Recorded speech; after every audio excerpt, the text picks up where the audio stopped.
Happy Vlogs of Halloween episode 3! And welcome to episode 2 of Snake Across My Bookshelves, which is a series inspired by Jetlag the game as well as the mobile game Snake, where I use a random number generator to pick a shelf, and then I read a book off that shelf, and then I pick another shelf, and I read a book off that shelf, and then if I crash into myself as I'm forming the snake, then the vlog ends. It is a really silly idea actually, but I do have episode 1 linked down below if you want to check it out. But this is the Vlogs of Halloween special. This one is going to be filled, hopefully, with some horrors and thrillers and books that will really fit in with the spooky season. At least I'm hoping so, because I've kind of screwed myself over already. But these are the bookshelves in play. I have bookshelf 1, 2, 3, and just over here, if you just kindly follow me, is bookshelf 4. So even though I do have other shelves, I'm pretty much sticking to my young adult and adult shelves for this series, at least for now, because I feel, 2 episodes in, the producers and I are still, working out the kinks, still finding our feet with Snake Across My Bookshelves. If you end up enjoying the video, please leave a like, subscribe if you haven't already, and let's get to some of the rules and some of the changes that I have planned for this episode. So this is the shitty representation of my shelves that are at play. And I did get a lot of feedback in the previous episode saying, you know what, the kind of amateur Microsoft Paint look really works for it actually. And obviously with Halloween coming up, I kind of vajazzled the shelves, and I really do love the way that that looks right now. I'm gonna say it looks much better than the first episode. But as you can see, if you watch the first episode, as you can see, I've changed the numbers a little bit. So my shelves go along and then down the next shelf, along, down the next shelf. So that is exactly the order that is on the screen right now, the order of the books on the shelves. I swear, will you leave me alone? In the previous episode, the numbers went down and then down and then down and down. So this one's going along. So I'm going to see if that actually screws me over. Another really cool change that I'm going to make in this video is a suggestion that I got from a user called LexW5, who said, I remember when the Snake games used to have power-up fruit. I think it would be fun if you use a random number generator to assign the shelves for the fruit, and if you get those shelves, you get the power-up. Maybe you can earn extra lives or a respin or something.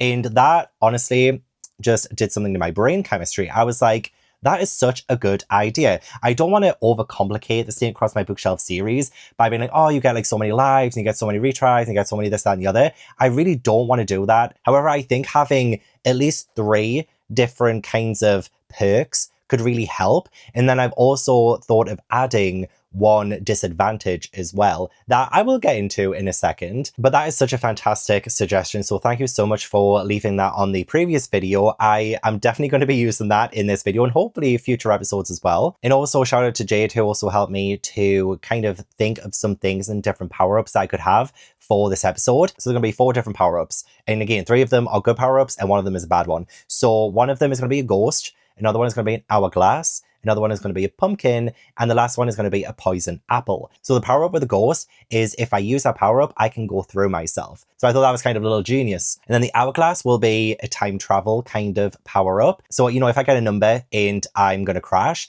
I can just reverse time and go back to the shelf that I'm on. I would then have to read another book on that shelf though, before I can move on. But hopefully the next time I do a random number generator to get off that shelf, it will not cause me to crash, you know what I mean? And then the pumpkin is going to give the ability to erase a part of the snake body. So if I find myself about to crash again and I've used a random number generator, I can then use the pumpkin to just erase a part of the snake body so that I can go through again. So it's kind of like the other power-up where, like the ghost one where I can just go through myself. I will probably work out like power-ups in the future if I decide to continue using them. But if I want to try and elongate the snake and make the snake as big as possible so I can beat my previous record, which was, I think, 4 books, I will absolutely do that. So the poison apple is, if I land on the shelf, then I have to pick the largest book that's on that shelf. I can use the power-ups at any time. Like if I collect it, then that kind of goes in my inventory, except for the poison apple. If I land on the shelf with the poison apple, I have to read a book on that shelf that is the longest. Or at least if there's like a horror book on that shelf, then the longest horror book that I have on that shelf. If not, then just whatever the longest book is. I've overcomplicated this, haven't I? I really have. I'm sorry. So let's assign these power-ups to the shelves then. So I will do 4 random number generators, put those power-ups on the shelves, and then we'll hopefully start playing. Okay, so the ghost power-up will go on shelf 18. Oh my god, should I try and like draw the ghost? I want to be so shit at it. The good power-ups are going to be in blue and the bad power-ups are going to be in green. Okay. Also, I don't have anything on shelf 24 anymore. So that's kind of like a free space. So yeah, shelf 18 is down here. Let's see if I can draw a little ghosty. Yeah, oh, cute. And then maybe some little eyes. Boop, boop. There we go. Okay, so the ghost is on shelf 18. Okay, so the hourglass power-up, that is going to go on shelf 3. Okay, shelf 3. I feel like a... Oh, shit. Shit. So I feel like an hourglass is kind of like this shape, isn't it? I mean, I've done a really crap job. But again, I don't do videos on graphic design or nothing like that. So this is just whatever. Kind of looks a little bit like a corset. That is on shelf number 3. The pumpkin to erase part of the snake body will go on shelf 1. Okay. I don't think I'm going to be getting any of these power-ups, I'm not going to lie. Oh, drawing a pumpkin is going to be hard, isn't it? So if I do it like this... Boop. I mean, actually it wasn't as hard as I thought. I mean, it still looks a little shit, but... Okay, that is the 3 good power-ups. Where is the poison apple going then? The poison apple is going on shelf 12. Oh my god. This has not been a good little distribution of the power-ups. Well, I mean, 12 is here, so I guess that's not too bad. There's one there, one down there. Okay. Okay, how am I going to differentiate between the pumpkin and the apple? I mean, actually, the apple will be green. So, let's do it like this. And then a little boop. Okay, I think you can tell that's an apple, right? You can tell. There's a huge differentiation between them. Okay, before we actually get started on playing Snake Across My Bookshelves, I will quickly go through something because there is definitely not a horror or thriller on every single one of these shelves. Absolutely not. You know, I feel like most of my horrors and thrillers are going to be on the bottom in like the paperback bits. And I mean, I probably screwed myself over by doing the whole 1, 2, 3, 4, 5, 6, 7, 8, because I feel like there might have been a better chance if I kept the numbers the way I did in the previous episode to get the more bottom shelves to get all the horrors. However, I don't want it to like ruin this episode because I really want to do this and do like a horror edition of it. And I feel like just putting random horror books on each shelf is going to just defeat the object of the spirit of Snake Across My Bookshelves anyway, where I'm essentially just picking random shelves to pick books from. And so like those books have to live on those shelves, you know what I mean? So what I think is probably a good compromise is that if I get a shelf where there's not a single horror or thriller on it, then I could just maybe pick a book that has a spooky word in the title or is kind of like horror adjacent in a way. So I don't know, say for instance, if I got this shelf, which would be shelf number 7. Oh, I mean, I've got a thriller actually. I've got Murder at Holly House. Okay, so I'm sure there is a shelf where I don't have horror. Okay, maybe this shelf, okay? If I got shelf number 2, for instance, right? I don't think I have a horror on here. But Long Live Evil, I think is a fantasy, but evil could be like a horror adjacent word, you know? I feel like that could work.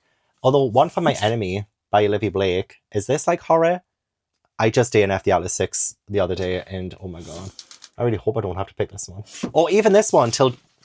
Whoops. Or even this one, Till Death Do Us Part. Death. I could use the word death. So that is kind of how I'm picturing this episode to go. But I really do hope that we stick to horrors and thrillers because that's what I really want to do for this video. We're just going to have to wing it. Okay, I think I explained everything I needed to explain. I think. This is just such an overtly long introduction. I do apologize. But it is Vlogs of Halloween, so smiles. Smiles, everyone. Okay, we are going to do the first generation. Remember, we have power-ups on 1, 3, 12, and 18. Those are the 3 shelves. So let's see where we're starting. I didn't rig this, I promise. Oh my god, are you kidding me? Are you kidding me? Oh. I got the hourglass. I got the power to like stay on the shelf essentially. So if I do potentially crash, I can just stay where I am and just read another book off that shelf. Oh my god. Oh my god. Guys, I promise. This, just someone's looking out for me, okay? Someone's looking out for me. So this is where I'm starting. Whoop. Look at my little dot. Look at my little dot, and I'm going to call it Dot. Short for Dorothy, because we're about to go on a fucking journey. Yes, we are. And now I have the hourglass power-up saved in my inventory. Inventory. Oh, hang the fuck on. This is why we started the last bastard episode. I don't want this shelf, Again, I read Recursion in the previous Snake Across My Bookshelves episode. And to be fair, though, this was the only book that I really fully enjoyed in the episode. So maybe it's a good thing. But I don't have a horror on here, I don't think. Is the Book Eaters horror? Oh, hang on. It's gothic anti-fairy tale. But it does say modern fantasy. So I have this. I honestly think this is probably the only thing that would work. Because The Book Eaters by Sunyi Dean. Gothic, that does sound good. Like, don't get me twisted. I do want to read this. I own it and I bought it for a reason. But this is not the one to start off a Vlogs of Halloween video. I don't think anyway. But it does sound like the most horror adjacent that I have on the shelf. So hidden across England and Scotland, there are 6 book eater families. They better not actually eat books, the dirty bastards. They subsist on a diet of stories and legends. Don't think you can do that. I don't think you're going to get all your minerals and nutrients and vitamins from doing that. Children are rare and their numbers have dwindled. So when Devon's second child is born, a dreaded mind-eater, a perversion of her own kind who consumes not stories but the minds and souls of humans, she flees before he can be turned into a weapon for the family. Or worse. Ooh. Living among humans to find and pray for her son, Devon seeks a cure for his hunger. But time is running out for her family want her back, and with every soul her son consumes, he loses a bit more of himself. But yeah, The Book Eaters by Sunyi Dean. This is going to be the first book I read for Snake Across My Bookshelves. Are you having fun? Are you having fun yet? Let's get episode 3 of Vlogs of Halloween 2025 started. Oh, what did I just do with my hair there? All my friends are heathens, take it slow. Wait for them to ask you who you know. Please don't make any sudden moves. You don't know the half of the abuse. All my friends are heathens, take it slow. Wait for them to ask you who you know. Please don't make any sudden moves. You don't know the half of the abuse. Welcome to the room of people who have rooms of people that they love one day locked away. Just because we check the guns at the door doesn't mean our brains will change from hand grenades. You love another psychopath sitting next to you. You love another murderer sitting next to you. You think I'd get here sitting next to you.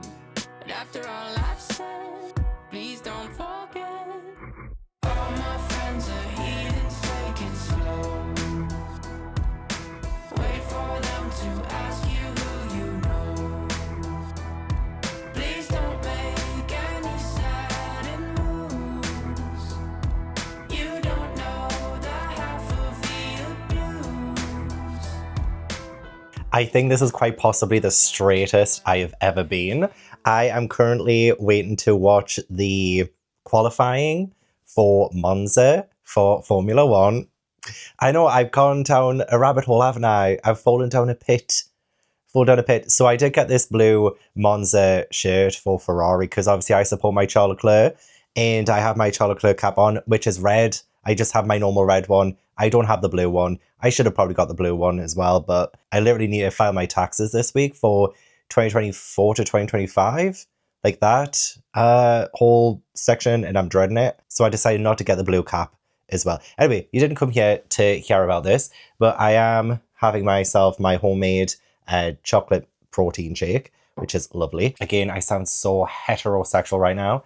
I have not yet started The Book Eaters by Sunyi Dean, but I do plan to. So I'm going to watch the qualifying, which should be 3 till 4. It's now like 2:45 at the minute. But this morning I did read all of Begone the Raggedy Witches by Celine Kiernan. I only finished it about like maybe half an hour ago. So like from like 10 till about like 2:15, I read this in like 4 hours. I blasted through it. I have a book club discussion of it tonight on Patreon, so I really need to get it done. And then yeah, so I want to get it done before watching this. And then when this is done, I have a couple of hours where I want to try and do some more of the closed caption subtitles for my Haunted School video, which is premiering at 10 p.m. tonight, which is going to be after my book club, which is at 8 p.m.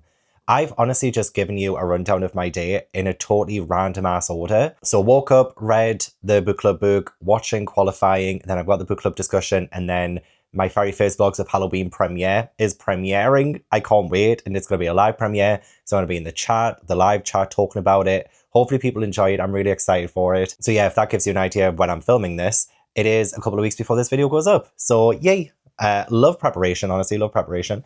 But yeah, I did read All of Beyond the Raggedy Witches, which I'll not talk about because it isn't part of Snake Across My Bookshelves. But this is a middle grade that I've actually enjoyed, and I gave it 4 stars. I thought it was really good. Very atmospheric and creepy as well, especially with the witch angle of it and the plot of it as well. So if you're looking for a bit of a spooky Halloweenish read, this one would actually be pretty perfect. Got this years ago to be on my TBR for a very long time. So at least I got some kind of like middle grade horror kick out of, you know, this episode, considering I don't know if I will end up reading horror on every single shelf, but I am praying that the Book Eaters at least starts us off really well. It looks short enough as well, so it'll be a really good one to start. Oh god, it has Olivia Blake on the back there, author of the Atlas 6. You mean the book I DNF recently? And then we have I Devoured This by A. Schwab, who is an author I haven't really enjoyed the last couple of years. Didn't really love The Invisible Life of Addie LaRue. Oh, there is someone knocking on my door. He's got to say me like this. Oh god. He didn't say anything, so I don't think I need to be embarrassed. At least he didn't knock during the qualifying, because then I would have been upset, I think. I will stop wasting your time now. I am going to go and hopefully enjoy myself for the next couple of hours. This is my very first qualifying on my own. I watched the qualifying last weekend when I went to Steph's, and that was like the first qualifying I ever watched, but this will be my first qualifying on my own, and then my first race tomorrow on my own as well. So I might check in then. I might try and start the Book Eaters before my book club and after the qualifying race. So I might have an update for you tonight. If not, I am going to crack open the wine for the Haunted School premiere tonight, because I can't believe today is actually the official start date for Vlogs of Halloween 2025. I have been waiting for this for so long. I started filming in May. I started planning this on December 21st, 2024, I want to say. It was before Christmas I started to plan this year's event. So this has been a long time coming, and the day is finally here, and it's going to be a good day. It's going to be a good day. Really hoping though that my man Charlotte Clare gets a really good position at the end of this. I'm hoping for P1, but I'm not holding my breath. We don't deal with outsiders very well. They say newcomers have a certain smell. Yeah, trust issues not to mention. They say they can smell your intentions. You laughing on the freak show sitting next to you. You laugh some weird people sitting next to you. You think how did I get here sitting next to you? But after all I've said, please don't forget.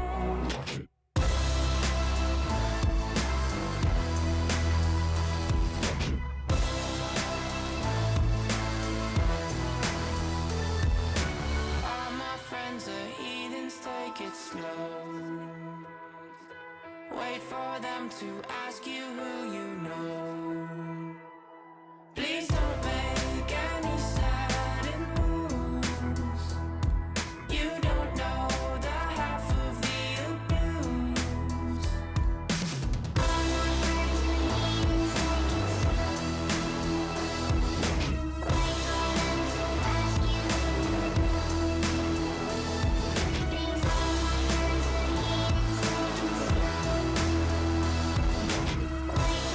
slow. Okay, it's the next day again. I have the Italian Grand Prix on, ready to go, and I am so nervous, but also so excited as well. Have myself a coffee, got my blue shirt on again, which I don't know if you can see, but one of the cats has already ruined it. Well, I wouldn't say ruined, but like you can see where they've put their nails in. Honestly, I can't have anything for myself, kind of. They're both currently asleep upstairs, by the way. I am taking a little pause of like Snake Across My Bookshelves, even though I've only just filmed the introduction, because I need to start my next Stephen King episode. So I need to start this as well. Oh my gosh, like everything has been such a mess with my schedule recently. Like everything is great because I'm ahead of things. But at the same time, I'm like, oh wait, actually I need to prioritize this one so I can get it out on this date instead of, you know, like this, that, and the other. So putting a pause on Snake Across My Bookshelves for now. The Grand Prix is about to start. Oh my god, I'm so excited but so nervous. Like, come on, Charlotte Clare. And also Lewis Hamilton as well. Oh, so scared. So fucking scared.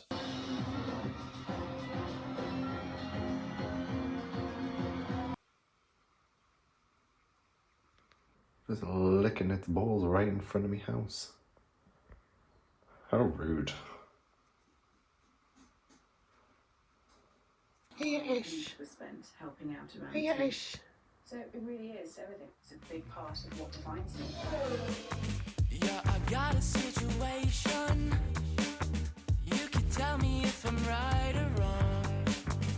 She's quite the sensation, but the list goes on and on. Touching on her tattoos, while she does coke in the bathroom, while the band plays in the back room, trying to take her out the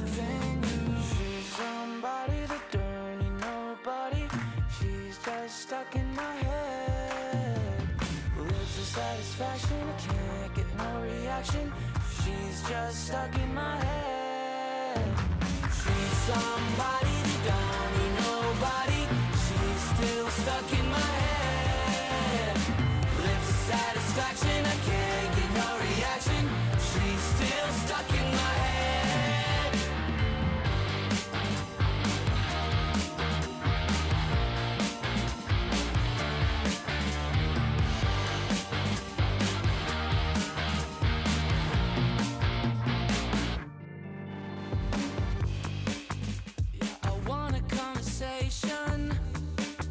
But her body's moving all night long. I should tell her what I'm thinking, but those hips are moving way too fast. She's looking like she doesn't even see me. How do I get this girl's attention? Stage lights are so bright and they're flashing. Think my ego is falling and I'm crashing. She's somebody that don't need nobody. She's still stuck in my head. Lips of satisfaction, I can't get no reaction. It is currently 8:15 p.m. and I have actually finished my first book for Snake Across My Bookshelves. I know it's finally time.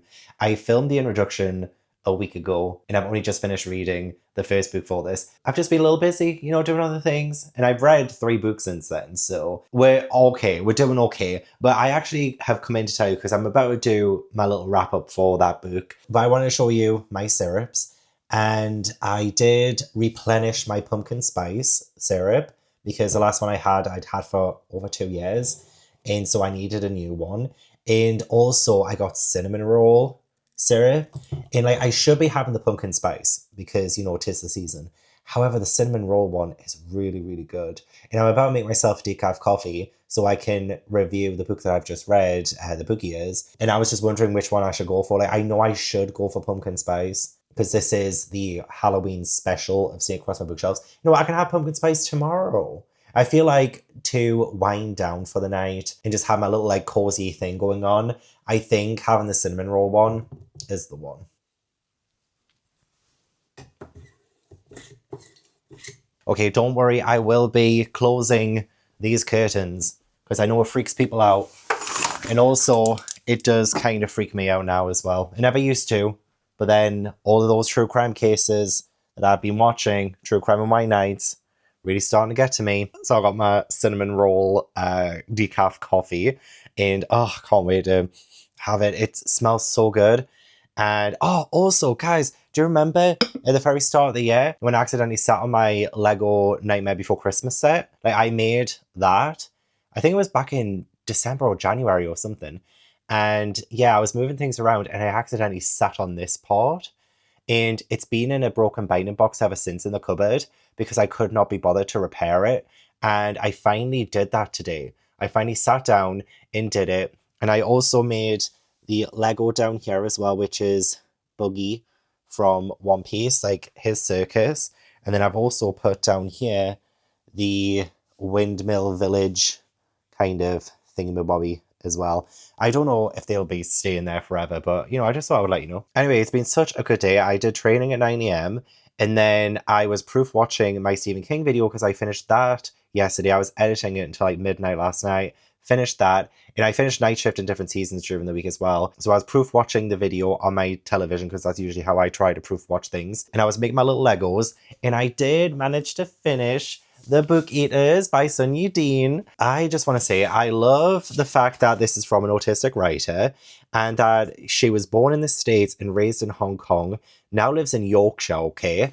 And this book is predominantly set in Newcastle, and that's where I live. I mean, not to dox myself, but Newcastle is my hometown, and I just love the fact that someone who was born in the States, raised in Hong Kong, wrote about Newcastle. Do you know how often it is I read a book and Newcastle is featured? It's so rare, it never happens. But it was so interesting to get that aspect of it in this. And there were some, sections where I kind of recognize it. It was talking about Neville Street. So if you know, Neville Street is a street that's just opposite the train station in Newcastle. And my mum used to work on Neville Street as well. So, when things like that's mentioned, it just, it was so good.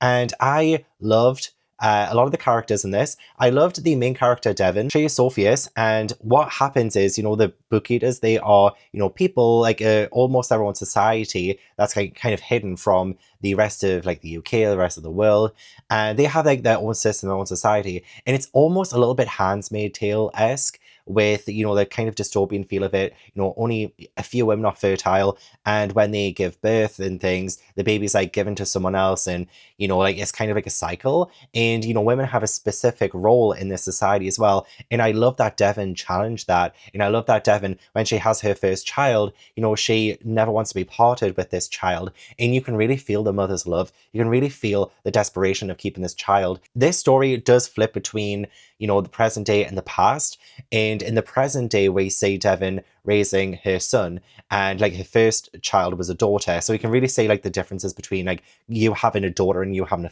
a son, and yeah, so now in the present day, she's, like, raising the son, and you know what, it was very creepy at the very start, because her son is a mind eater, which means, like, he can't just eat books and stories, which he can do, but, like, he also has to, in order to, like, kind of live and to be satiated, has to, like, eat people's minds. And so, like, she'll lure someone to her home, and, like, her child will eat their mind, kind of thing. So it's a little bit gnarly in a way. Like, there's an ambience to it that's very unsettling. It's never really outwardly spooky or scary or anything like that, but, like, it was very interesting at the very start there with all of that. And also we have some, like, sapphic representation. We also have, someone who is ace as well, asexual representation. So I thought that was pretty cool too. So it's a very inclusive book, but I will say though, the entire thing did start to bore me, because the plot itself, I don't think could really keep up with my adoration, I guess, for some of the characters.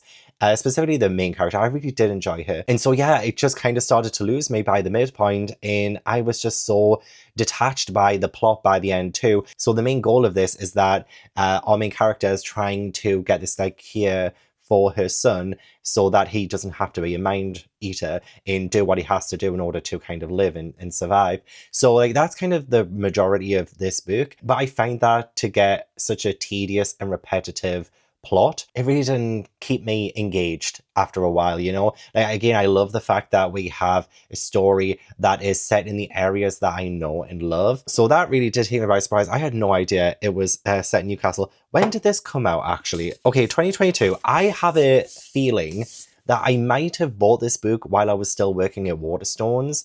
And obviously I get my staff discount. I was a fiend. You could not stop me with that 50% off all books. Are you kidding me? So when new books like this came in, like, this is a beautiful edition. Like, I love the cover, love that it has sprayed edges. So I have a feeling that when this came in to Waterstones, it was probably mentioned that this is set in Newcastle, and that is probably why I bought it 3 years ago. So it's so cool to actually finally tick this off my TBR, because I have had it for so bloody long.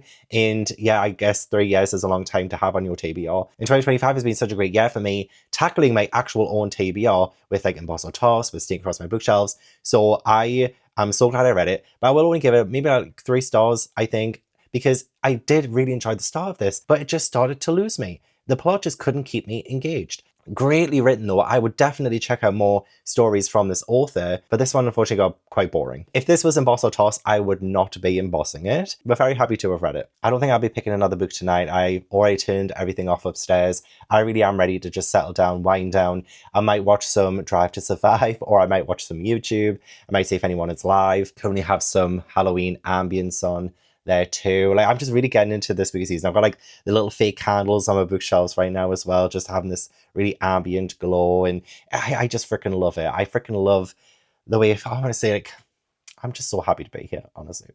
When I think 2 years ago, lead up to Halloween, I was in a really shitty place, and I am here in a place that I love. So I really do take moments like this to just, like, really appreciate where I am.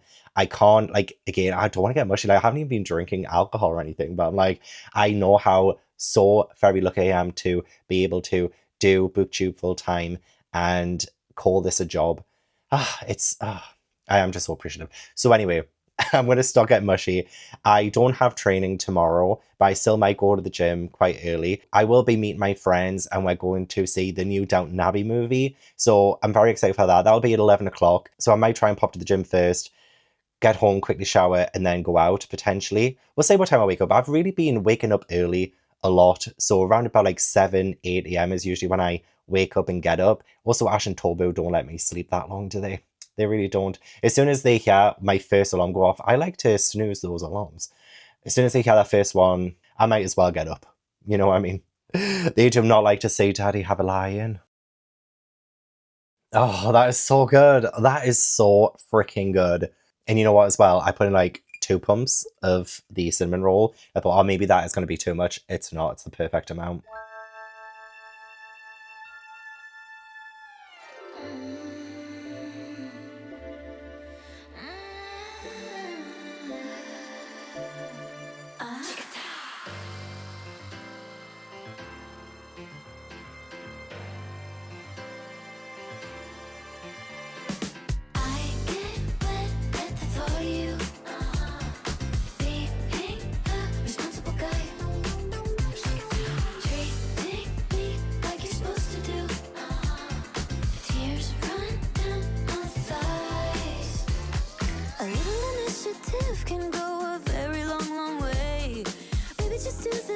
I'll give you what you want. A little communication, yes, that's my ideal foreplay. Assemble a chair from IKEA, I'm like, I've just come back home from seeing the new Downton Abbey film, and I am so sad. Like, I do love Downton Abbey so much, and it probably surprises you, considering it is such like a high class kind of TV show, and I'm very low class. But I freaking love Downton Abbey, and I've been at the cinema to see every single film that's come out. But this was like the last time. This is like the last one. And it just got me so emotional by the end. I was wiping away a tear or two because it was just so good. Like, no spoilers or anything for anyone who wants to see it, but I loved it. I thought it was so good. I just love Downton Abbey, and I love the entire series. I might have to do a proper big rewatch at some point, but it was so good. And it was such a lovely kind of day out as well. And I am now home, made myself a pumpkin spice cappuccino, homemade, and I've changed into my Cheetah Girls hoodie. Because, you know, like, nothing says spooky season more than the Cheetah Girls, am I right? And we need to see what I'm reading next. However, firstly as well, I came home to a parcel that was left outside. Like, it was behind my bin, so it's fine. But it started to rain while I was out, and I was a little bit worried that these got damaged because the box was behind my bin. But fortunately, I got home, and the box wasn't too wet. I got my Illumicrate Farseer trilogy by Robin Hobb.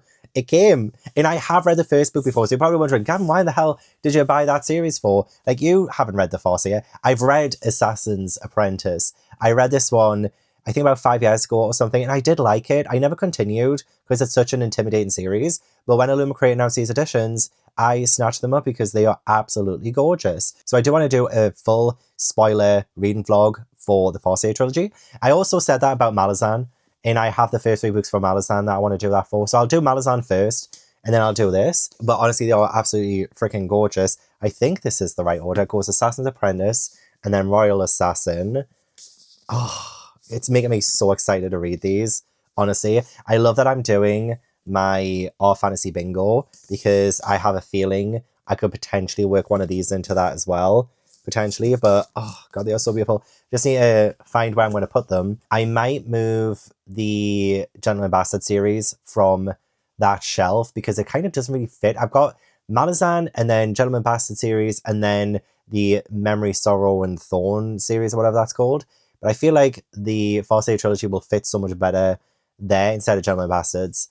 I feel like that's probably a good shout. And yeah, I'm honestly loving the way that the shelf is turning out, to be honest. It was the shelf that pained me the most, but it's looking pretty good. Let's see what I'm reading next, because I feel like I've just been chatting, missed a little chatterbox over here in this vlog, and I haven't really been, you know, actually doing much of the reading. So let's do another kind of spin. I've had to open like a new window, so it's been nearly a week since I freaking started this vlog. So obviously I can't keep the window open where I've done the number generator. So the last number I got was 3. So I could potentially generate 3 again. If I get the same shelf, that will not count. But only if I'm already on that shelf. Like, that doesn't count as like a crash or even like a move. So just putting that out there for now. So yeah, let's generate between 1 and 23. Let's see what number I'm getting. 1. Okay, actually that is... Hang on!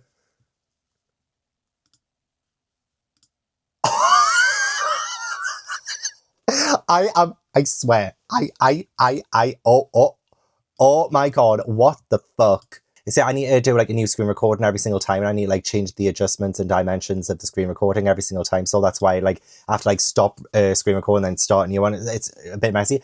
But oh my god, look at this. Look at this. That is like a terrible line. Hang on, let's do that again. Oh my freaking god. I landed on the one where the freaking pumpkin power-up is. In the first 2 spins, rolls, generations, whatever, I got both of the good power-ups. Oh my god, watch the next one be 12 and then watch the next one be 18. What the fuck? What the actual fuck? I can't believe that. I cannot believe that. Also, this is great for me because it's going to be so much harder to crash into myself when I've got like a line at the very top. You know what I mean? Like, I can't crash into myself for the good 4 Sable right now. It's going so well. Oh my god, like, how is this going so well? Well, I don't know what's on shelf number 1, to be honest, right now, off the top of my head. So this could be a diabolical thing. However, I have just added the pumpkin to my inventory. So I have the hourglass and the pumpkin already in the first 2 moves. Oh my god. I swear, like this is, oh my god. I swear. Okay, so this is the top. Can you see all of them? Yes, I think you can. This is the top. Okay, so kind of horror adjacent-ish. I guess Broken Souls and Bones looks a little bit horror-esque. Although I think it is genuinely more fantasy than anything. But you know, Souls, I guess, could be like a Halloween adjacent word. Warm Hands of Ghosts. I actually only read the first chapter of this for a try a chapter challenge a couple of years ago now, I think. And I never continued because it didn't really get high in my ranking. But, you know, Ghosts, that could be a good one. I've read Bat Eater. Sleep Like Death. Sleep Like Death could be a good one, I think. I've had this for a while. And I think this is a Snow White retelling. So I don't know if this is kind of like horror either. Book of Night looks horror adjacent as well. I mean, it says dark fantasy. So like dark fantasy, that could also work. Okay. I feel like I can get my cats fighting as well. I feel like I have potentially 3 options. Oh wait, hang on. What's the Puzzlewood? The Puzzlewood. Originally a gothic mystery with delicious undertones. I love it. What is the Puzzlewood? It's on my shelves. I bought this years ago. I'm like, what is this? It's like I'm shopping for the first time. Boys! Oh, we have someone called Catherine taking up a position as a governess at the remote Loxley Abbey in the foothills of the Black Mountains where England bleeds into Wales. Oh, there's like a skeleton staff. That frightens her. Ancient woods. She's traveling in disguise to investigate the fate of the last governess of the house. Oh, this could be actually really good. Maybe this might be the one. I mean, we're going from one gothic to the next. This could end up being the gothic edition. Because, like, Sleep Like Death, I think, is a Snow White retelling. I don't think it's actually horror related. But I could be wrong on that. Book of Night. I mean, I could get my patrons to vote. Don't think I fancy Book of Night right now. Warm Hands of Ghosts. You know, it's either Sleep Like Death or the Puzzlewood for me. But I think I'm kind of leaning towards the Puzzlewood. I feel like this is probably going to be more apt. Mythical tale of a forest and a fantastic gothic romance rolled into one. I think I've got the one. And also, I don't think I've heard many people talk about Rosie Andrews on BookTube. This could be the one, I think. I think I'm going to go with the Puzzlewood. So I'm glad I got my book sorted. I can't start reading it just yet. My Haunted School Part 2 video is going to premiere tonight because it is currently Saturday, September 13th. So Part 2 of the Haunted School is coming out tonight. Very excited for people to see that. I also have a live premiere for that. I'm doing it at 9 p.m. tonight instead of 10 p.m. to see if like that kind of helps with like the live viewers. And I also need to sit down for the next couple of hours to do the CCs, the closed captioning of that video. So I'll do that first. And then hopefully I should have a couple of hours before the premiere. And then I might be able to fit in some of the Puzzlewood in that time potentially. I'm very excited about this. This TBR is actually shaping up to be pretty good, if you ask me. But also the fact that I now have the pumpkin as well. What does the pumpkin do again? The pumpkin can erase part of the snake's body, can't it? Oh my god, I feel like this episode is probably going to last a while now, actually. Considering we've got 2 power-ups and 2 moves. Oh my god.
Guys, unfortunately, I'm so fucking bored. So I think I'm going to DNF this one. I am on page 82, and I just don't think I want to continue. I do not want to read boring books right now. It's so hard for this to keep my attention, and I feel like historical has been so miss for me the past like year or so. I do used to like kind of dabble into historical every now and then, but it's been really, really hard to keep engaged with it these days. And while I do enjoy some of the passages in this, so like to begin with, I was really enjoying the atmosphere of where Catherine has ended up. Okay, so I was intrigued by the fairy star because it was told in letters. The first, dozen or so pages is told in letters, back and forth. Someone has found out that their long lost sister has pretty much died, and now our main character Catherine is going to the place where she was to fill in the role as governess, but she's going undercover. So like honestly, that does really intrigue me. But oh my god, like how do you take a rather interesting premise, which honestly I'm not gonna lie, actually I have read something like that before in a way. Not exactly undercover, but yeah, I've read like a Ruth Ware that's kind of similar to that. This is like Ruth Ware, but make it historical. And yeah, I'm just not really feeling it at all. And yeah, I was enjoying the start of this. I was enjoying a lot of the descriptions, and I've taken like photos of some of my favorite passages. So I really do love the old Roman road that they have to like travel down to like get to the house. 10 minutes later, they left the old Roman road, turning sharply to the south, and the banshee cries of the dogs drifted away as they crested the plateau before the higher peaks. The path became serpentine and overgrown. Then something else cut into the silence, a shout. Someone called out a reply, and a dog yapped. Every reminder that there were other people here, that it was not as isolated as she had thought, brought another stab of fear. Any encounter, no matter how small, meant some new chance of being discovered. And I love that the plan kind of hinges on this person being discreet. And so there is an element of stakes there. And then at the start of chapter 2, obviously, she runs into a potential male love interest who catches her before she falls. Strong arms came about her middle and she was waltzed away from the edge. He was perhaps 20, bare-chested, too young to have much hair on his body. And I'm just like, okay, we have like this really creepy atmospheric sort of build-up to the story to begin with. And then she's about to fall over. So she randomly gets caught by this guy who, this is the first time I've seen him. And for some reason as well, he had a half grin which made him impish. The thing is though, she was like on the edge of like a kind of maybe like a little bit of a cliff, like she would have fallen in. And it's not really a kind of romantic or even a kind of cheeky kind of meeting, really. He's randomly come up behind her, caught her. And why does he have a half grin? I feel like the author was just trying to make him seem a little bit hotter than he is because of the... I'm probably explaining so badly. I don't know. It's because I play this like a movie in my head. And so I was picturing the scene so moody, atmospheric, and she takes a little bit of a stumble. She was about to go over the edge, but someone catches her. And, he's actually like a little bit concerned, but then he suddenly changes so that he has like this half grin. I'm just like, I don't know what you're doing here. I really don't. I'm getting mixed signals from a lot of the descriptions of like the setting versus the character, because sometimes I feel like the characters aren't acting the way they should in these settings. It's almost like, and dare I say, the author is really trying to force present day kind of stuff into the past. It's feeling a little forced. This is set in October 1852, and a lot of the correspondences with letters, while I was kind of enjoying them to begin with, they do feel very forced as well. Like I can feel the forced language in order to make this feel like it's historical. So I don't know, I felt like a little bit jarred by the writing of this one. So I'm not going to make it any further. I genuinely cannot do it to myself. I want something, horror. I want a horror, essentially. Don't get me wrong, the ambience of this, the moody setting of it did feel like it was going to go somewhere and excite me, but no, it just doesn't. It really doesn't. And I don't want to put myself in a slump for it or anything either. Also, I'm kind of a little bit gutted because this would have actually worked for one of my magical readathon prompts. I am loosely following the rules of the readathon because this would have worked for the prompt because I'm doing the story weaver, so I have to get an O in inscription, Q in psionics and divination, and a D in law. And this would have worked for Q for law. Letter or notes on the cover inside the book.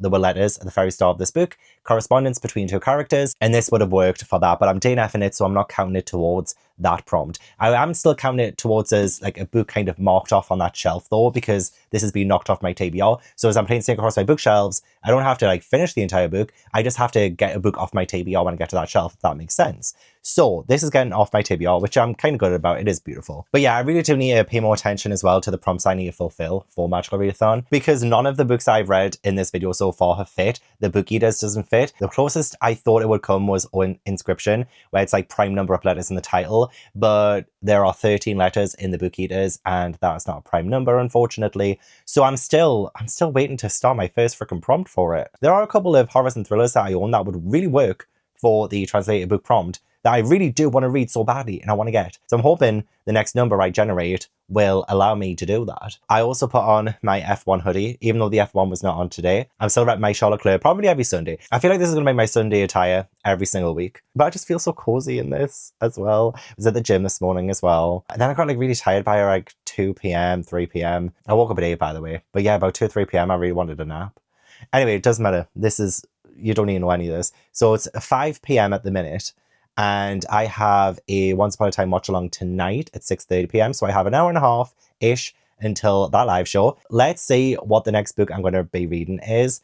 And I really do want it to be one of the lower shelves because I feel like that's where most of my horror is. Honestly, if I land on another shelf with a power-up on, if I land on shelf 12 or 18, I think those are the shelves that have the power-ups on, I am going to laugh so hard.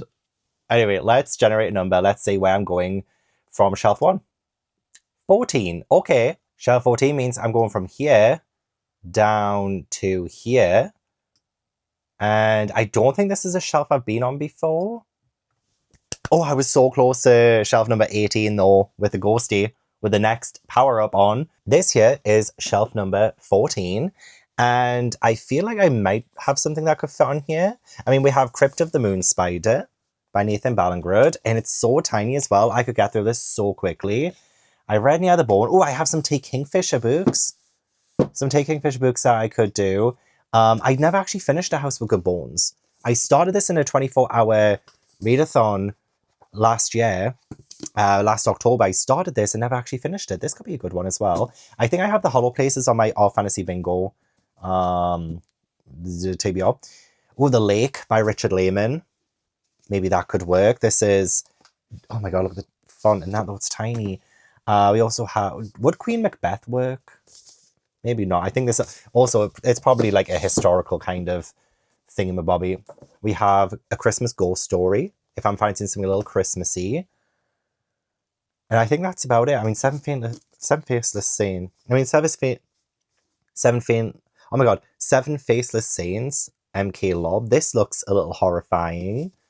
Also, Dark and Delicious Murder Mystery. Okay, Murder Mystery. Nice. Oh, this could be good. I've had it since March 2023. I got it in a Fairy Loop box. So I've got like 5 potentials. I think 5 potentials. House of Good Bones could be good. To actually finish that one. To be honest, I'm not fancying A Christmas Ghost Story, so I'll put that one back. Really could be any of these 4. I'll think on it. I might get my patrons to vote potentially. But at least I have some like appropriate books to read for my Halloween edition of Snake Across My Bookshelves. Part of me is just like, go for the shortest. Go for the shortest and knock it out. But no, I feel like the other 3 are really good contenders. Okay, I might do a poll on my Patreon. See if anyone has any suggestions. Okay, little update is I went to put the poll on Patreon, and so I'm putting the information from like Goodreads that I'm finding, and it looks like Seven Faceless Saints is definitely more fantasy. Like, mystery is up there on the genres, apparently, but it's more fantasy, young adult romance, young adult fantasy. So it doesn't really sound like there's going to be much like horror, thriller, or anything like that. I mean, the cover definitely makes me think that. And it does say murder mystery on the back, which honestly does still... Should I still include it? The thing is, though, I don't really fancy like fantasy too much. And I think A House of Good Bones is probably a little bit fantasy. I don't know. I'm kind of backing out of Seven Faceless Saints at the minute. I was looking at my TBR overall, but I think I'm just going to make my patrons vote for either The Lake, A House of Good Bones, and Crypt of the Moon Spider. Although, is that an underwhelming poll? Should I still include it? Oh, you know what? Fuck it. I'm just going to still include it. If it's fantasy, it's fantasy. Okay, the poll has been live for 10 minutes, and I think we've already got a winner. What did I say? What did I say? I mean, there's still 6 hours left on the poll, and I've got a live show, so I will wait. But I think we have a clear winner here. Okay, so I'm a little bit freaked out. A little bit, not too much, but like a little bit freaked out. So I'm living my own little horror movie here, apparently. So I was doing my Once Upon a Time live show, and we watched 2 episodes. We were in the chatty section between episodes 2 and 3 of the night, and I got a knock at the door. Without realizing that if I knock at the door, why have I got a knock at the door? There should be no one knocking at the door. Why is someone knocking at the door? 9 p.m. on a Sunday night. I'm not expecting a delivery. Why is someone knocking on my door at 9 p.m.? I'm not answering it. So they knocked again, but I was trying to be quiet.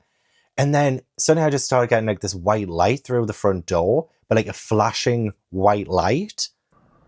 I'm a little bit scared, I'm not gonna lie. I don't want to open the door this time.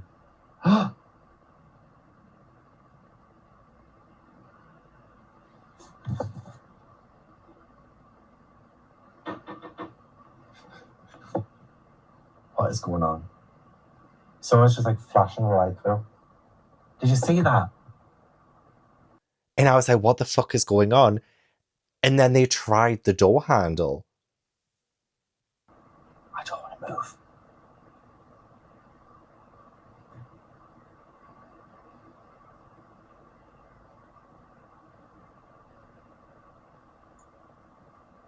I think they're trying the handle of the door.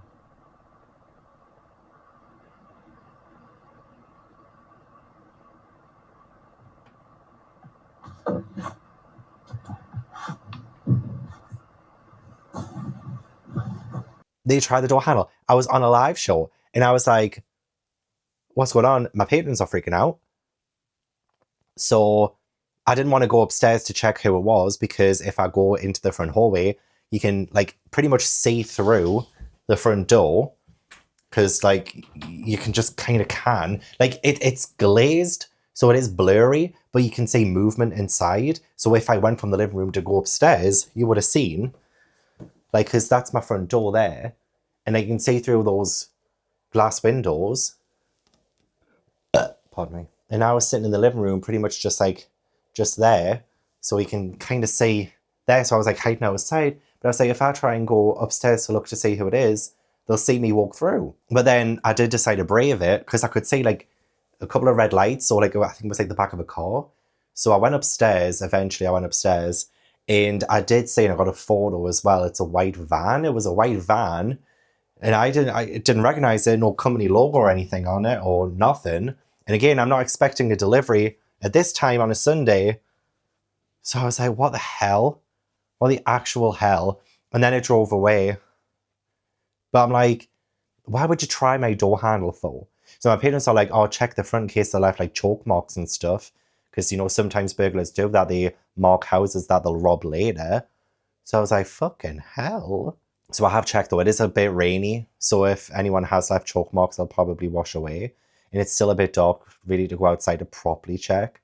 So I'll have to check in the morning. But still, that was a bit of a scary experience. Oh my God. Like, hopefully I'll sleep tonight.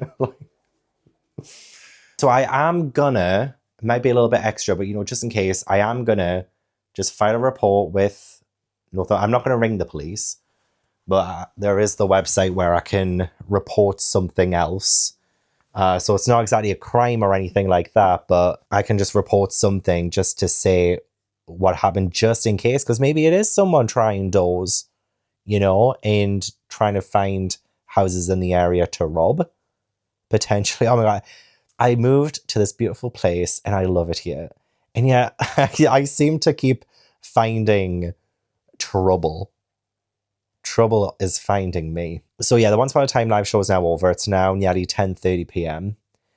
And I want to fill this form in. So House of Bones is definitely going to be the next read. Definitely do not think I will be starting to read anything tonight because of what's just happened. Look, I'm sure it was nothing.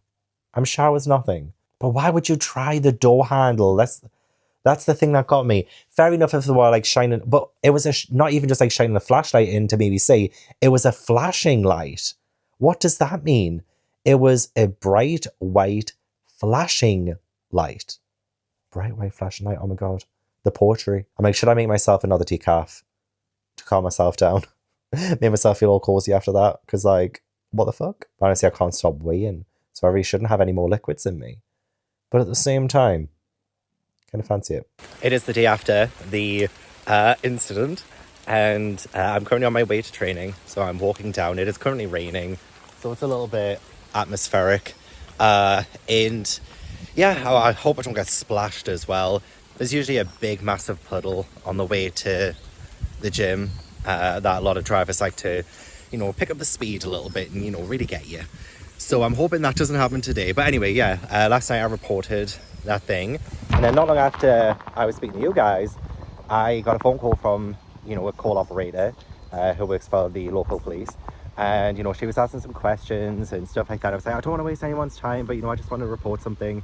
And just like, yeah, no, that's fine. But we have to treat it like an attempted burglary because they tried the door handle. So we're going to have an officer come and come to your house tomorrow, aka today now. And yeah, when I get home from the gym between 1 and 5, I should be getting a visit from a police officer. How mad. It probably was just, my theory is I think it was probably the guy who used to live there and he came for his letters. That's what I think. But like trying the door handle and then there's strobe lighting as well through the window, like a couple of suspicious things there in it. A couple of suspicious things. So at least I'm getting it sorted, kind of. Oh, is there someone walking behind me? Oh, someone walking behind me, shit. Honestly, I'm getting like so freaked out about like every little thing now. Like literally. Oh god, I'm actually, okay, I need to speed up, I need to hurry and walk. But yeah, like now I'm just paranoid about everything. It's fucking raining and Alan saw me coming, didn't he? For God's sake.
Okay, the police officer has been, and I'm currently in my bedroom right now with Ash. And before the police officer came, I managed to get, can't get it open, 61 pages into A House of Good Bones. And I'll tell you about this in a second. So yeah, the police officer came, and she was absolutely lovely. And yeah, they're going to report the crime. Obviously, they can't really do anything right now. I showed them the photo of the van, but I couldn't see the registration plate on the photo, unfortunately. But at least I've seen it, and, you know, it could be a multitude of things.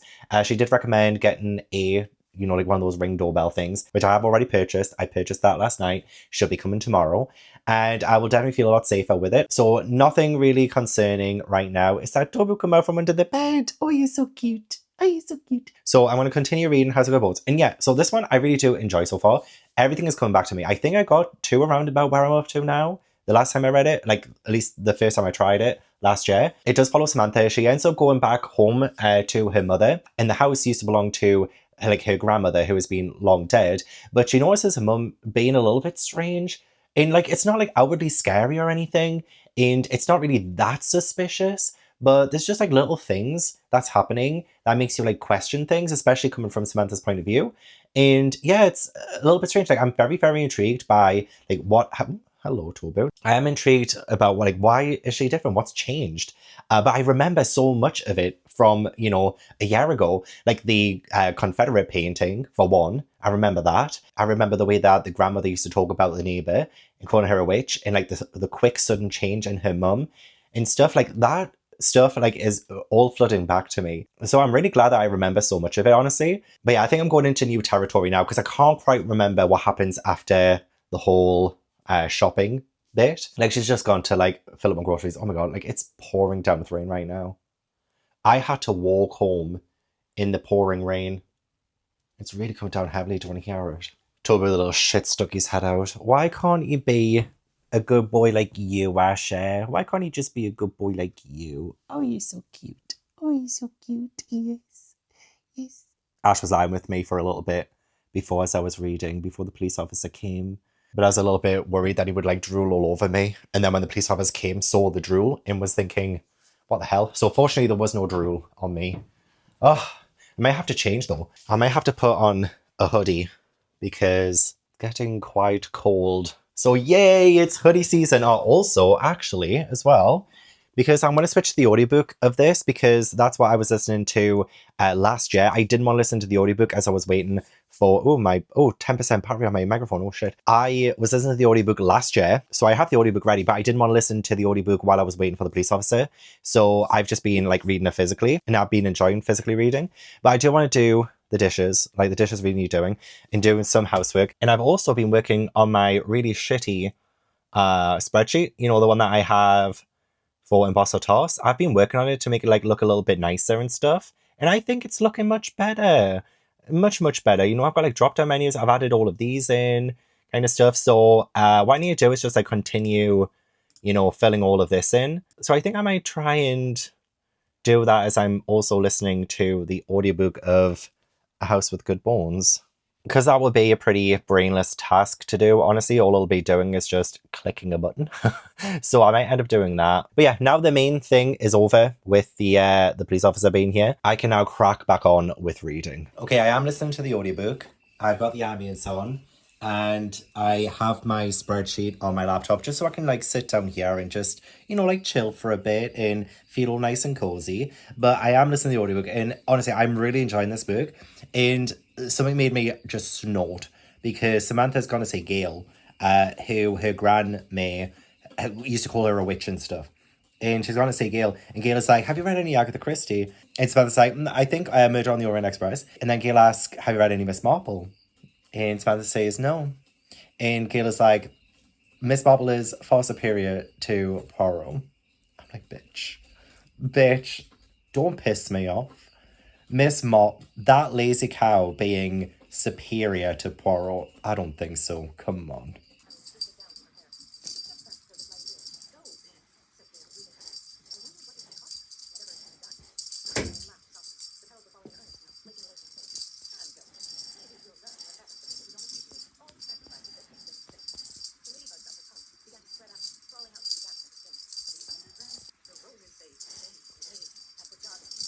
I finished my book, but I'm keeping the headphones on because right after I finished, I started listening to the High School Musical 2 soundtrack. So I'm just going through that at the minute. So the headphones are staying on. Anyway, I have made myself a cinnamon roll decaf coffee for tonight.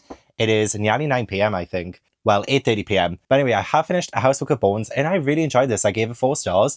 I loved this main character, Samantha. I thought she was fabulous. I love the fact that she remained skeptical throughout this kind of, well, sometimes the plot would borderline on the absurd, but I love the kind of supernatural elements of it. And I love the fact that Samantha kept grounded throughout. And she was acting like me. She was questioning things. She was asking all the right questions. And so I really liked her journey. And I like the last half of this book too. I think it's one of my cats. But you know when you're just on the edge of your seat? Because I'm like, was that a knock or was that one of my cats? I can never tell now.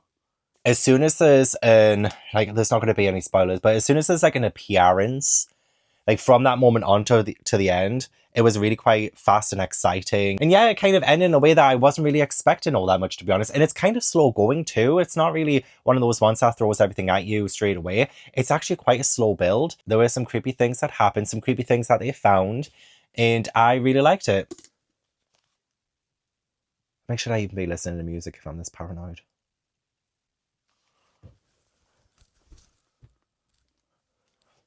Gavin, stop it. Like, literally. And you know, today as well, when I was walking to the gym and there was a guy walking behind me in the distance. Again, just a regular Joe, just minding their own business. And there's me thinking, shit, there's going to be a murder. Also, I really felt for Samantha as well because, yeah, she's now with her mum.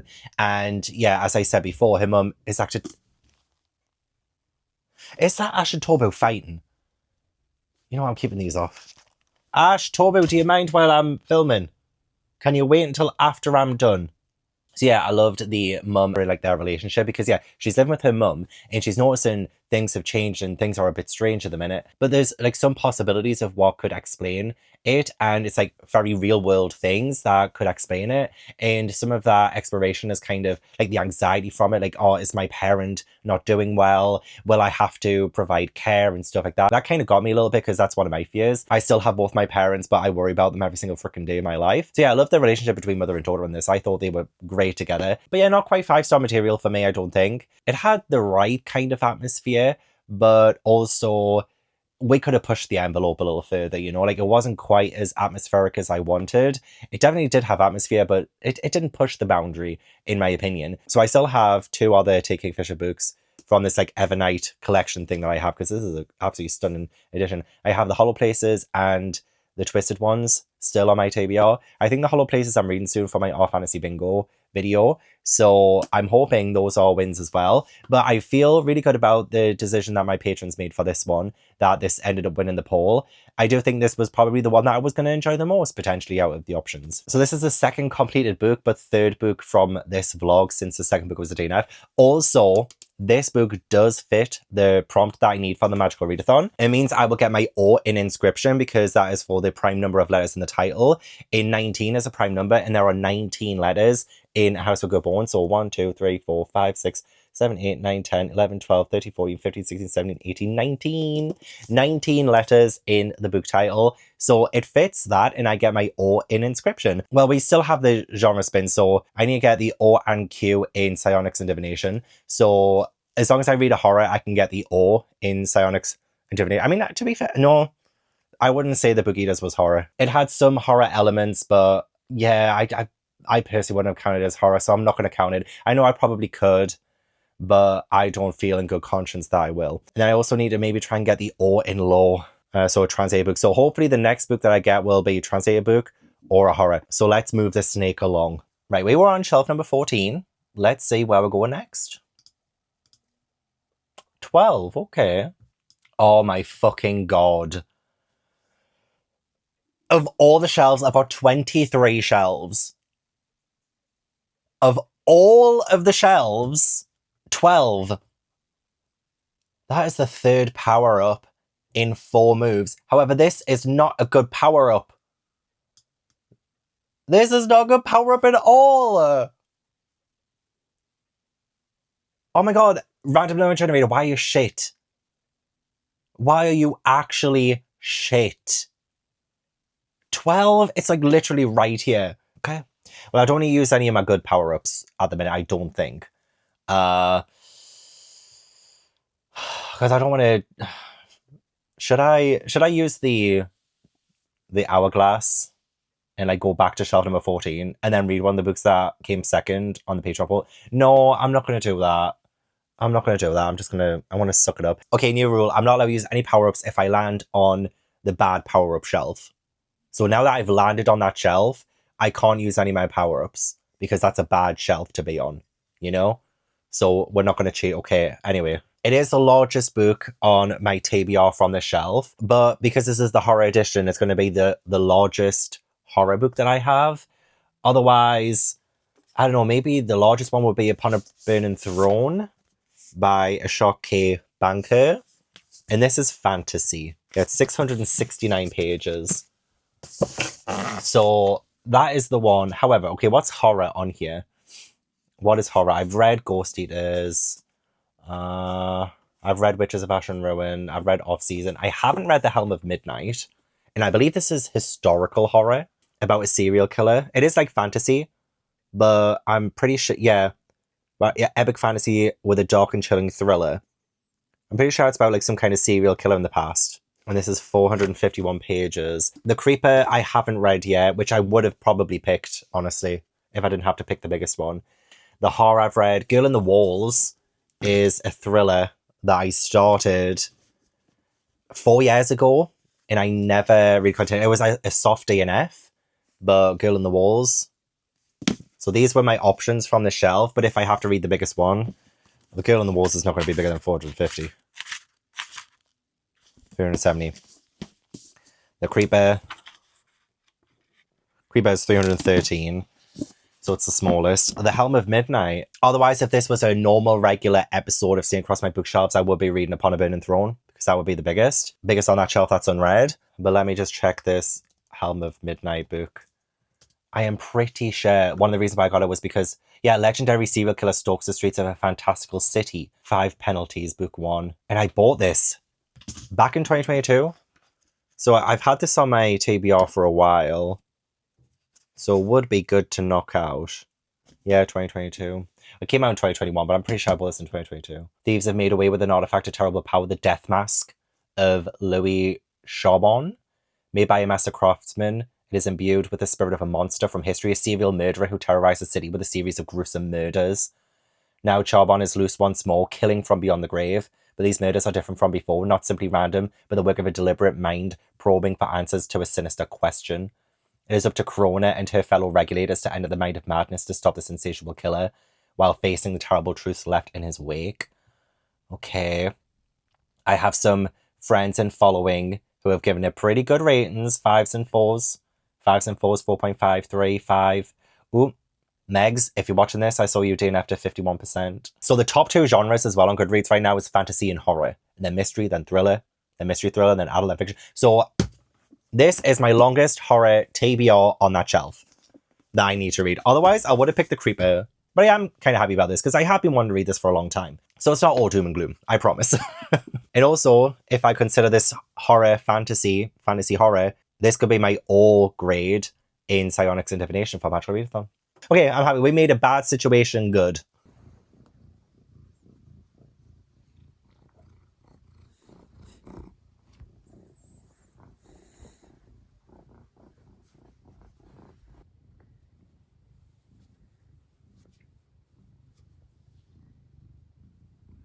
Oh my god, I was just sitting here, filling in my spreadsheet more, and I just see a spider just run across here. As I was sitting here, a spider run across there. There it is there. And I'm trying to get it, but I can't get it because it's right in the crap thing. And I thought I did get it. I went like this, and I lifted it up because I've been moving all my cushions and everything. And I did this. I thought I got it. Went outside to like release it. Nothing came out. And it was in there. I had to take this off as well. Oh my gosh. Oh my gosh. I'm trying to get it, but I can't get it. Oh, I'm gonna have to get rid of the sofa. I'm sorry, I'm gonna have to get rid of it. Anyway, this is my spider catcher. Absolute lifesaver.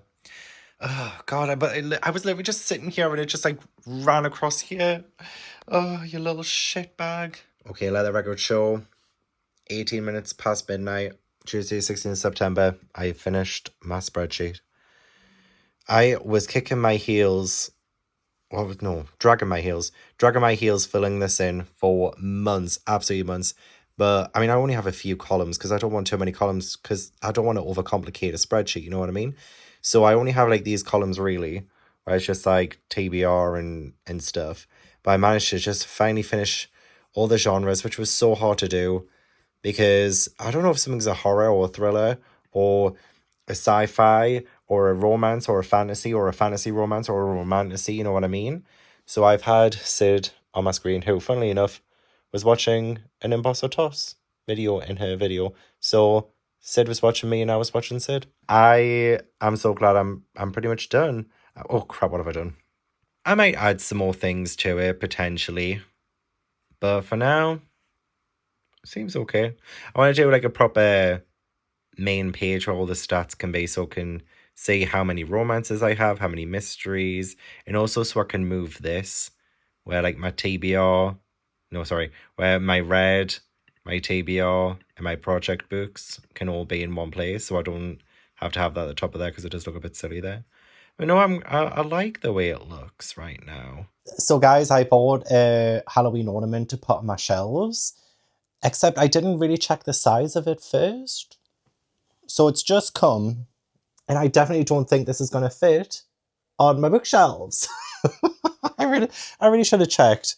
But Alisa does this. That's cool. But, I mean, I love it. Absolutely love it, but I wanted little ornaments for my bookshelves just to put on, and this just won't fit. Down here. Maybe. Yeah. That could work. Anyway, never mind.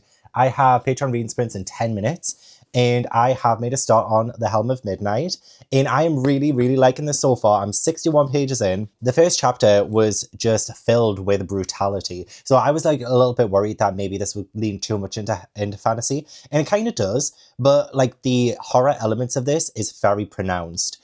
And yeah, the first chapter is rather gnarly at times, and we sort of get like a little look into the world. So like the 5 gods, they sacrifice so much for humanity, and now they require a sacrifice in return. So the 5 penalties are like really weird things. Like the penalty for holding emotion is the numbing of feeling.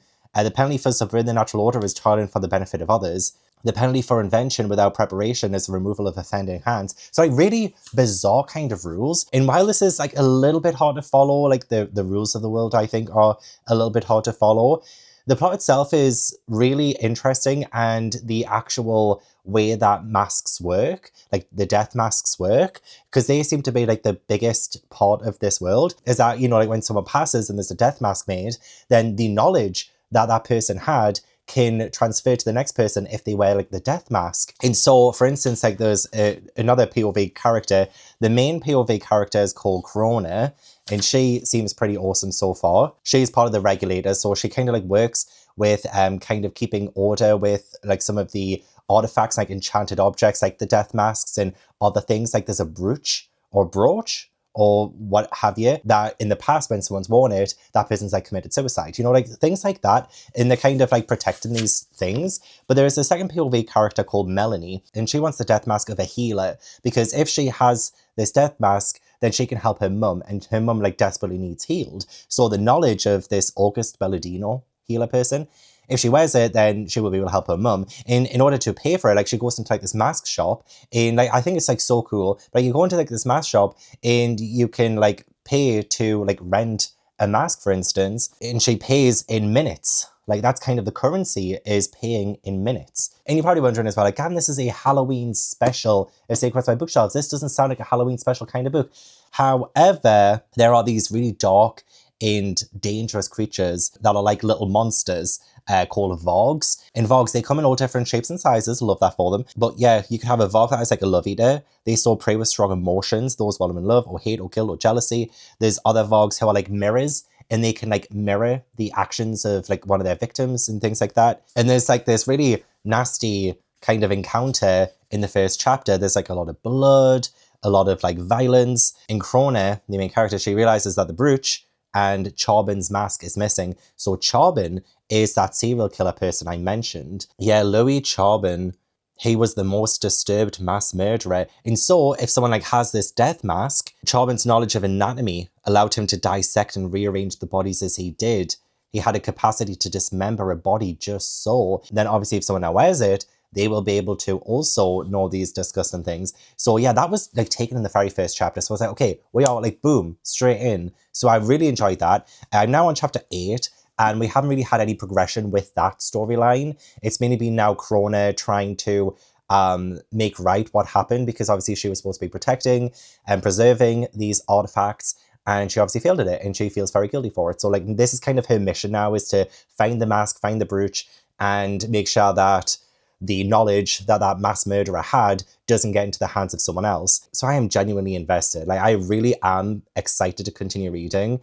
I am on page 6. Well, did I say 61? I'm on page 60. Sorry, I'm a little liar. I have my Magical Readathon bookmark as well. So I'm hoping to get at least halfway through tonight and then finish it tomorrow. I'm just waiting for this like mass murderer to come back. I'm ready for it. I was wearing a t-shirt before, and then I changed it into this because I was getting really cold. And now I'm sweating my tits off because I've moved my computer downstairs. I put it on this like bookcase thingamabobby that I've had in my cupboard, and then put it on top of that just so I have something as a desk so that people can sit, because I really want to sit here. I really want to be comfortable, and I might keep this here because I'm doing public sprints on Thursday, and I just want to like be able to just sit here and just relax and be able to just chill and rock, essentially. I was watching Stephanie Bookish as well, and I have 5 minutes before the live show, so I might as well continue watching 5 more minutes of Steph and then get more of my next Snake Across My Bookshelves book read.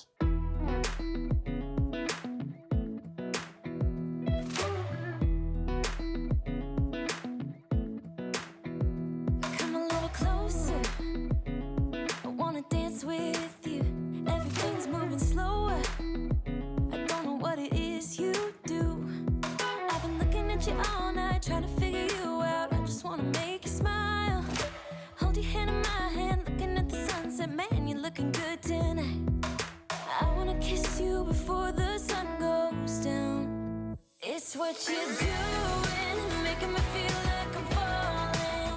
And when you're moving, I can hear my calling. There's no one else here that I see but you. It's what you're doing that's making me feel like I'm falling. Yeah, I'm falling in love. Falling in love. You set my wheels in motion. I'm going crazy for you. Eyes blue like the ocean.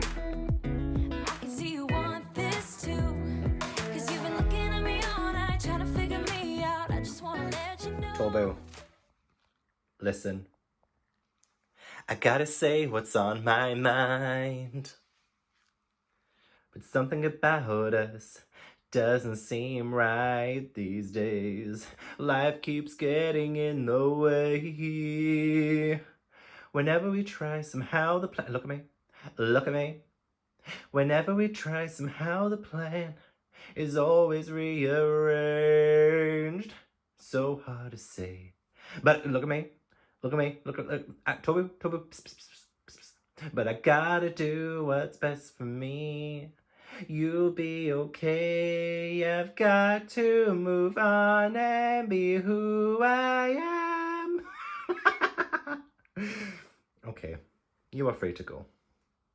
I did not have the best sleep last night. At about 4 a.m, the rain got really heavy and it was just bashing against my windows and it was just so loud. So it woke me up and I think I only got to sleep around about like 2. And then I was kind of in and out of it until 7 this morning. Did training, so I've done that. Now home. What is it, like 10:30 or something? Well, 10:40. I need to quickly go in the shower and continue my journey reading The Helm of Midnight.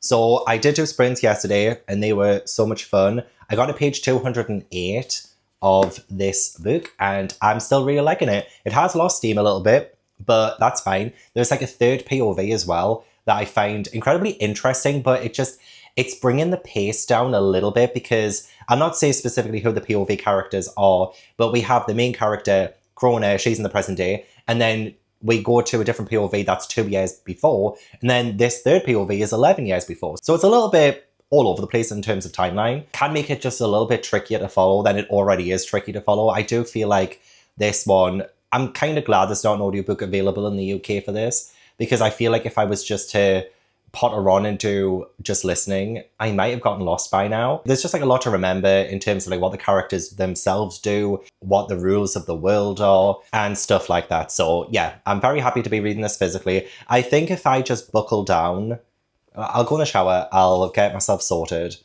Probably around about like 11:30, 12 o'clock, I'll be able to just like sit down and just plow on. I might get this done by around about 4. Potentially. You know, I have about 200 pages left.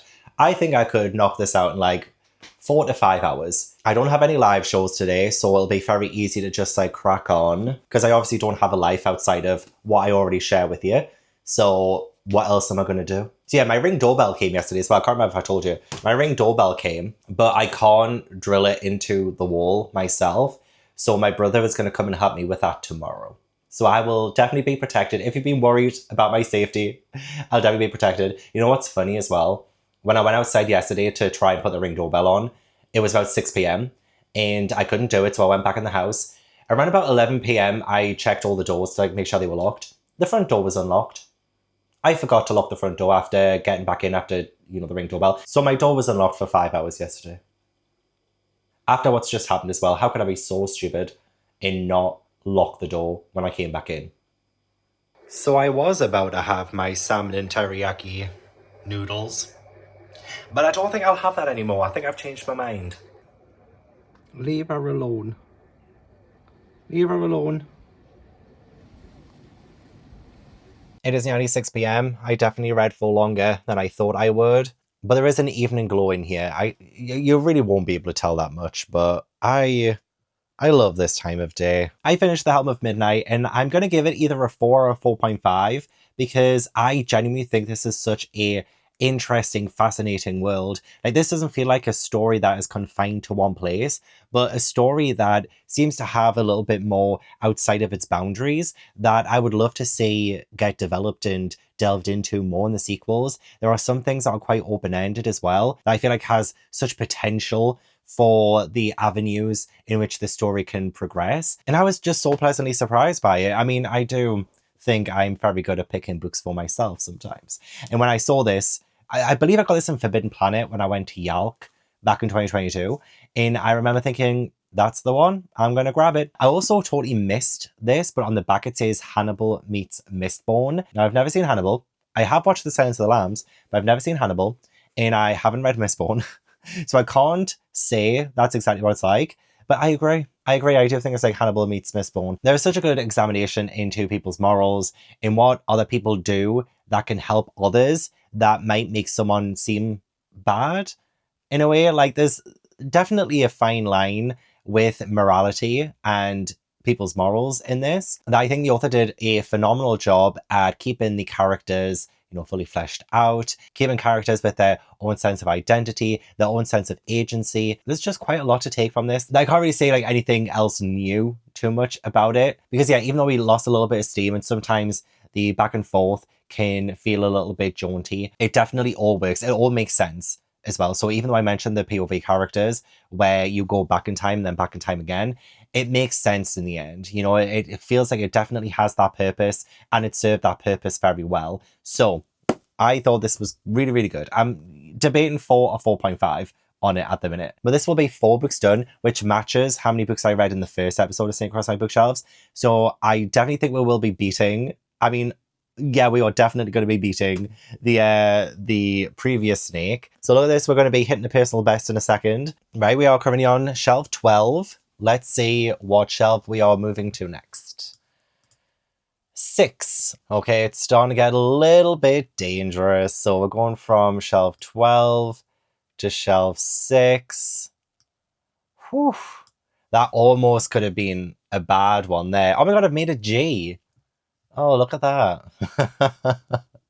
I made a G. Okay, shelf number 6. And I have cleared the bad apple. I've cleared the curse. Oh man, like honestly, I freaking hate this random number. We're going to have to pick a different random number generator. Oh, actually no, it's fine. It's fine. On this shelf, in terms of like horror, I've read The Buffalo Hunter, and that's pretty much it, apart from The Library at Hellebore by Cassandra Khaw. This is one of my most recent BookBox books to come in from Evernight, and it is legitimate horror. This is going to be the first, well, I say proper horror. Someone asked me this, like, what do you, oh my gosh, it's gotten so dark. I think it's going to rain. Someone asked me on Patreon yesterday, what do you consider proper horror? Because I was like, oh, I was wishing I wasn't getting proper horror. But what I mean by proper horror was I want the dominant genre to be horror. So fantasy horror, I wouldn't say the dominant genre was horror, you know? It's still proper horror. Like, I totally misspeak sometimes. Not exactly proper horror, but like, I want dominant horror. In this book, The Library at Hellebore is proper horror. The only thing is, I have read Nothing But Black and Teeth by this author, and I really didn't like it. I really didn't like it. I thought it was one of the worst books I've ever read. And so I'm really, I mean, I love the look of this. It looks so beautiful and so lovely and stuff, but like, I did not like Nothing But Black and Teeth. Terrible, terrible book. One of the worst I've ever read. So I'm hoping this is a huge improvement over that. But I am just so happy that I have a proper horror, as in like a dominant horror book. Does that make sense? I feel like I could read this all tonight, you know? I feel like I could read this all tonight. I could sit down, read it all in one sitting. So I'll probably let you know what it's about when I do that, because I feel at this point I'm just repeating myself when I'm talking about things, and I'm so sorry about that. So I'm going to read this, let you know what it's about, tell you my thoughts, and hopefully it's a nice short and snappy one. Jetlag the Game have also started their brand new season of Tag All-Stars. The first episode has just dropped on Nebula, so it's a week before YouTube, and I really want to watch it. So what I might do is have a little something to eat, watch the first episode of Jetlag the Game, Tag All-Stars, and then we can probably just blast through this tonight. I think it's the first time since March where I've had to get my throw out because it's cold. But I'm so ready to Just sit down, blast through this, and just get all snuggled up nice and warm. Oh my god, that's terrifying. Holy crap. Yikes. Killer first line though. When I woke up, my roommate Joanna was dead. I like that. I'm literally still on page 1, and look who has come down. Have you come to pester me? I think so. Oh. Gonna come snuggle. Gonna come snuggle.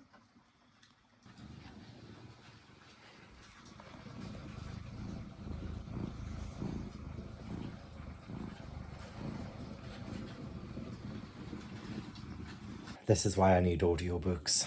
How do people who have actual human children cope?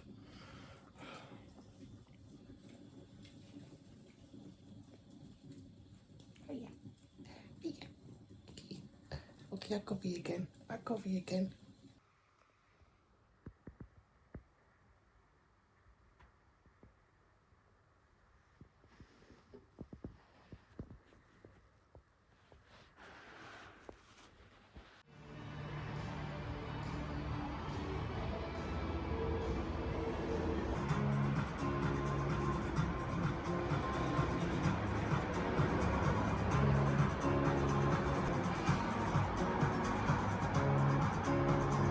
I've got my homemade pumpkin spice latte ready for public reading sprints in 30 minutes. So I need to quickly review this for you because I did finish it. And I need to see what I'm reading during the sprints today. Because again, there's no way that I'm crashing today. So we are continuing our little adventure. And we have now officially beaten the first episode record for 4 books being read. We just hit number 5 and we are definitely going to get number 6. So while this cools down, let me tell you a little bit more about the library at Hellebore. I haven't told you what this is about, but this is set in an institute, a kind of university for people who are considered the Antichrist and stuff like that. Taper your expectations. I don't think it quite lives up to that, honestly, but it gives it a good go. The language is definitely unladylike. A lot of the characters are not good people, which is honestly fine by me, even if I do think some of the characterizations were a little bit shit, and I wasn't the biggest fan of, again, character dialogue. If you know me, then you know that I didn't like Nothing But Black and Teeth, and one of my main criticisms of that book was that I just didn't like the dialogue. The dialogue was so awful, characters didn't feel real, and I will say Cassandra Khaw has improved on Nothing But Black and Teeth. I actually do think this is better. I do think this is a lot more fun and, you know, very gory, which I did appreciate. There were some interesting things that really took me by surprise. But one of the main kind of storylines, and it is mentioned in the summary, so this is not a spoiler, but essentially the students at this place, at this institute, are getting eaten by the faculty. And so there's, I think, 8 of them, I think it was 8, who barricade themselves in the library. And this is essentially the story. Well, it goes between a before timeline and then the present day timeline as they're stuck in this library figuring out what to do. And for some reason I seem to be picking books that have jumps in timeline because the Helm of Midnight had that as well. And I'm just like, you know what, I would just love a linear story right now. I really, really would. I hope the next book is linear. But honestly, it started out pretty well and it continued to keep my attention quite a bit, honestly. I was prepared. to come here and say, I didn't like this book. This put the ball in Hellebore, but I'm not going to say that because I actually did. It's not like a 4-star or anything. I do think I want to settle with a 3 for this because I do think technically the writing wasn't all there for me, but I do think that this was rather entertaining. And as soon as the library stuff happened, that was when it really got my attention a little bit more. And I also think as well, the Antichrist stuff was so underutilized and it just wasn't as well as I kind of pitched in my head. But there were some standout moments. And let me just really double check. Yeah, on graduation day, the faculty go on a ravenous rampage and Ana-Alicia and a group of her classmates escape the carnage. And then they trap themselves in the school library. Well, there's also this librarian that they had to deal with as well. So honestly, the plot was great. But yeah, I just wanted to make sure that I wasn't spoiling anything. The professors ride out their clothing as they swarm Sullivan on the podium, their bodies losing cohesion as they did. Earlobes, bellies, wattle joints, prolapsed vulvas, dicks long past their use-by date. They all clotted together first into something like a mealy stew before smoothing it to blousy, billowing sheets of finger-bone scaffolded skin. So that is a genuinely disgusting visual. And there are quite a few instances of kind of well-written you know, gory moments. All the props for that, definitely a major improvement over Nothing But Black and Teeth. And look, if there's a prolapsed vulva and an expired dick in a book, I'm typically going to enjoy it. You know, I'm typically going to enjoy it. So yeah, fun time was had. And that's the main thing though. I kind of just had fun reading it. And I did go in with kind of low expectations because my bad experience from the previous book. But this didn't make me want to claw my eyes out, which is such a huge improvement. I do have another Cassandra Khaw book upstairs that I think I got in the Abominable Book Box. I think it's the Dead Take the A Train or something, but it's a Khaw written book. So it's not completely Cassandra Khaw who wrote that. So I still have that on my TBR. I don't think I want to read another Cassandra Khaw, so even if I land on that shelf, I don't think I'll be picking that book. But it's good to know that I will go into that one with even more of an open mind than when I went into this one. Yeah, I'm pretty happy with it. Nothing more to say.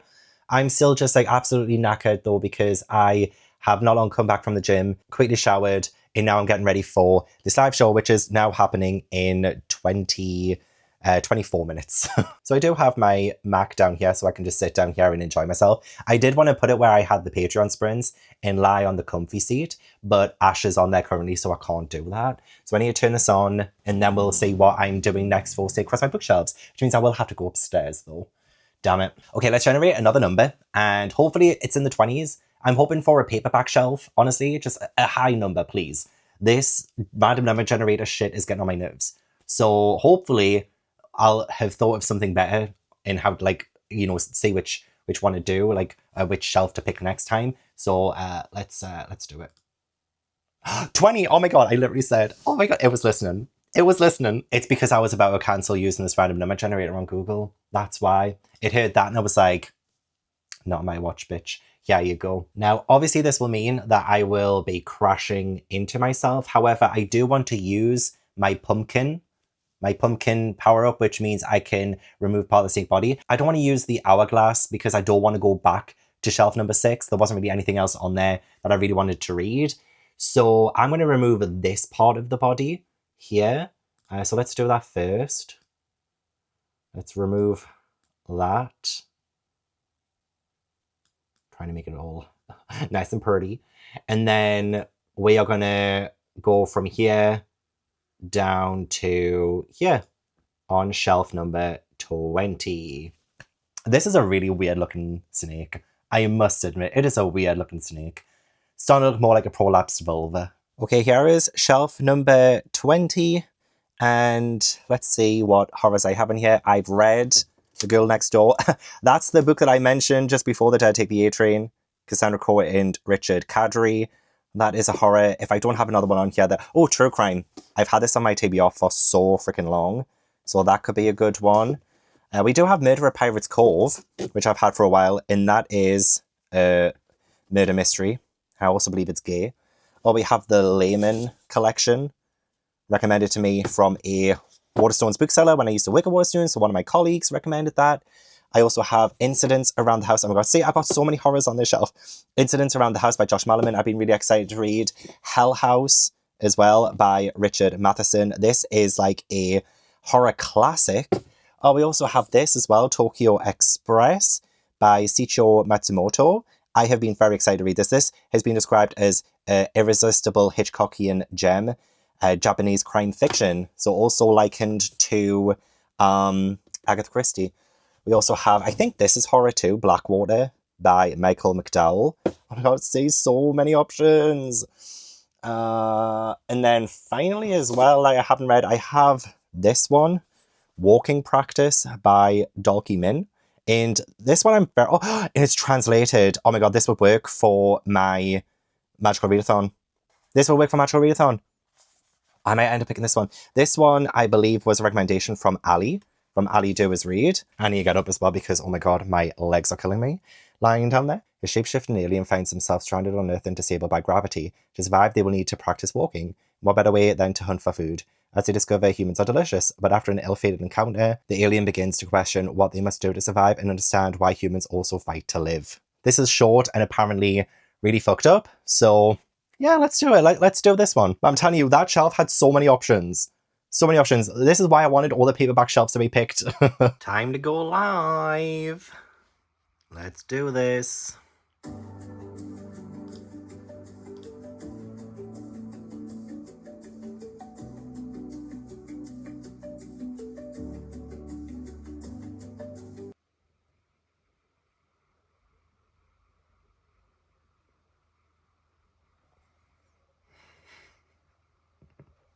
Okay, I have just finished walking practice and I do want to talk about it, but I'm in the middle of sprints right now and I want to see what I'm reading next so I'm prepared for the next sprint.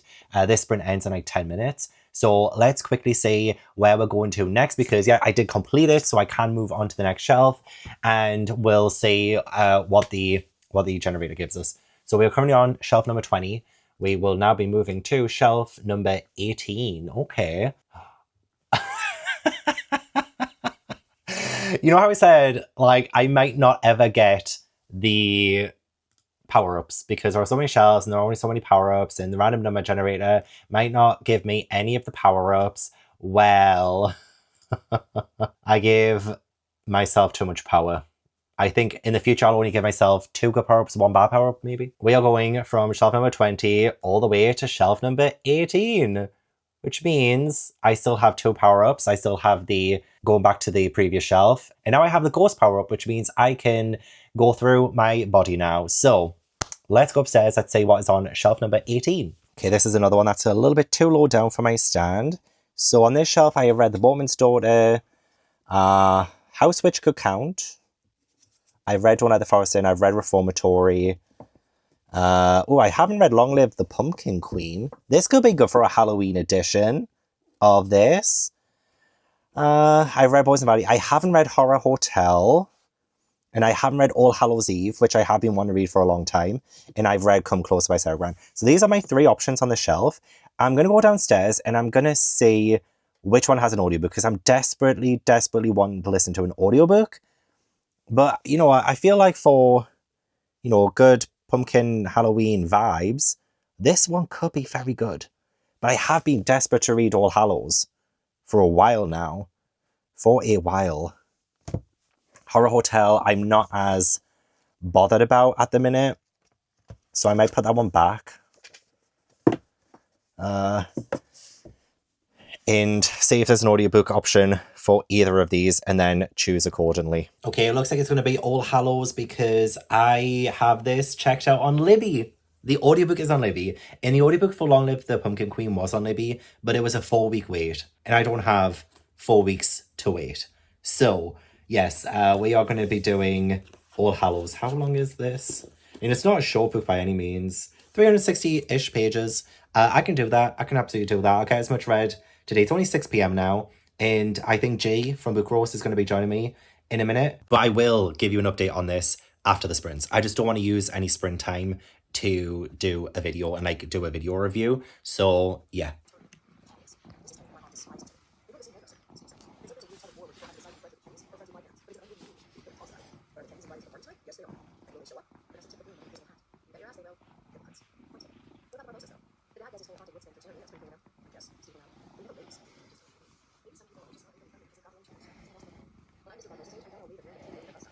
I've just come outside to put Tobo's poop in my outside bin, which I'll not show you because you can see my address. But look at this, a hedgehog. Oh, you're so cute.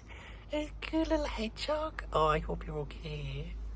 Oh, you're so cute. Run, run, run, run, run. Run, run, run, run, run. Oh, you're so cute.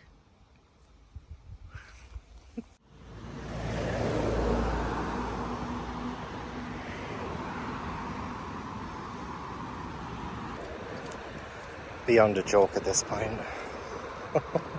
I just finished my last training session for the week, so that is awesome. It means I can pretty much have the weekend off if I don't decide to go in to the gym anyway, just randomly, which I might do. So Jay did join yesterday for sprints, which was so much fun. I really enjoyed them. Ended up being live for like 9 hours, which is the longest I've been live for in quite some time. And my arse did not thank me for it because sitting on that sofa again is not the most comfiest. But a great time was had by all. And I did finish walking practice during the sprints. And then I got like halfway through All Hallows by Christopher Golden. I'm on page 208 of this. So I had a proper good reading session yesterday. I did want to update during the sprints yesterday, but I didn't want to waste time, you know, because that's taking time away from reading during sprints. So I did finish. I think this is probably going to be like a 4 or a 4.5, just because of how absolutely, utterly bizarre and weird this freaking book is.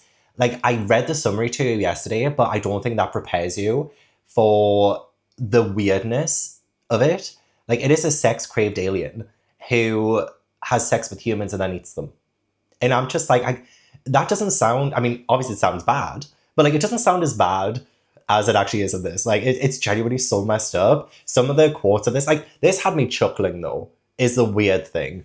I was actually laughing at times. I don't know how much I can say out loud as well. The main character, who I don't think we ever learn their name, and they can change genders and stuff. What this book does pretty well, actually, is the commentary on human society and gender constructs and, you know, like performance as well. Like, it was actually like really well done in this. I was like, okay, like let's talk about this. One of the first things that we get introduced to about this alien is they're meeting up with a 27-year-old male, height 173 centimeters, weight 65 kilograms, and an 8-inch cock.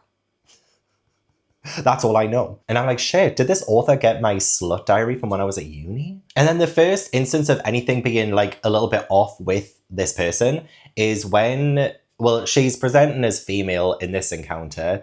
So she falls on the bus and she says about the other people, it never crossed their minds to reach out a hand, grab me by the tentacle and pull me up. Like, these things are like very slowly integrated into it. So it's not like you're just fully, you know, given this alien looking thing, but instead there's just like a random instance that kind of throws you off kilter. And that happens a few times at the start. So it just throws you. And on page 7, bear in mind, there's been a few pages of like building up this alien and where they're going, but we don't know their gender. And I like that the author says, you dear reader, must be curious about my gender. Perhaps you are even feeling a little anxious, or you might have scraped together clues from what I've said and how I've said it, constructed my gender to your own design. Regardless as to whether you are right or wrong, you will come to your own conclusions. But there is a time when you do become aware, when you are uncertain of another's gender. You grow anxious when, wherever you may be, you encounter someone who you cannot immediately classify as male or female. Or to put it another way, when the evidence for your gender judgment is conflicted. This was like page 7. And I was like, I love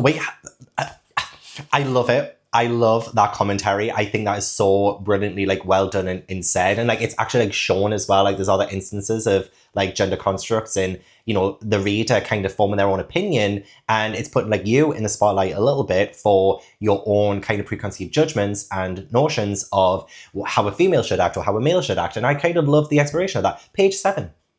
Page 7. And I was like, okay, you read us for filth. Oh, but yeah, there's some instances of like some great like gory-ish writing. Like, they say the people on the bus, the passengers are hurriedly fucking off like blood that finally penetrated an artery that's been blocked for 10 years. That visual, you know, that visual is so good.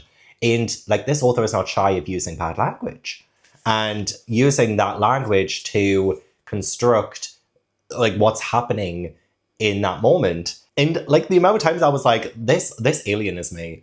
Literally, they mostly keep their eyes pointed straight ahead. Please continue to be so inattentive. Please only give me attention when I want it. Like, yes. Like, do you know how many times I just don't want people to see me? But then there are times when I do want attention.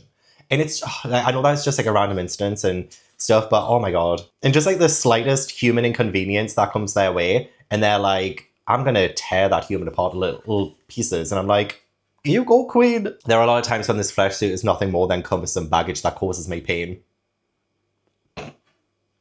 Speaking to my soul, I'm lost in a fantasy ring in the little fucker's neck. Like, this made me laugh so much. I can't even tell you. Like, I'll stop like giving quotes and stuff. Like, I don't think any of what I've said is a spoiler, but I'm going to stop giving quotes unless it's like really funny. Hang on.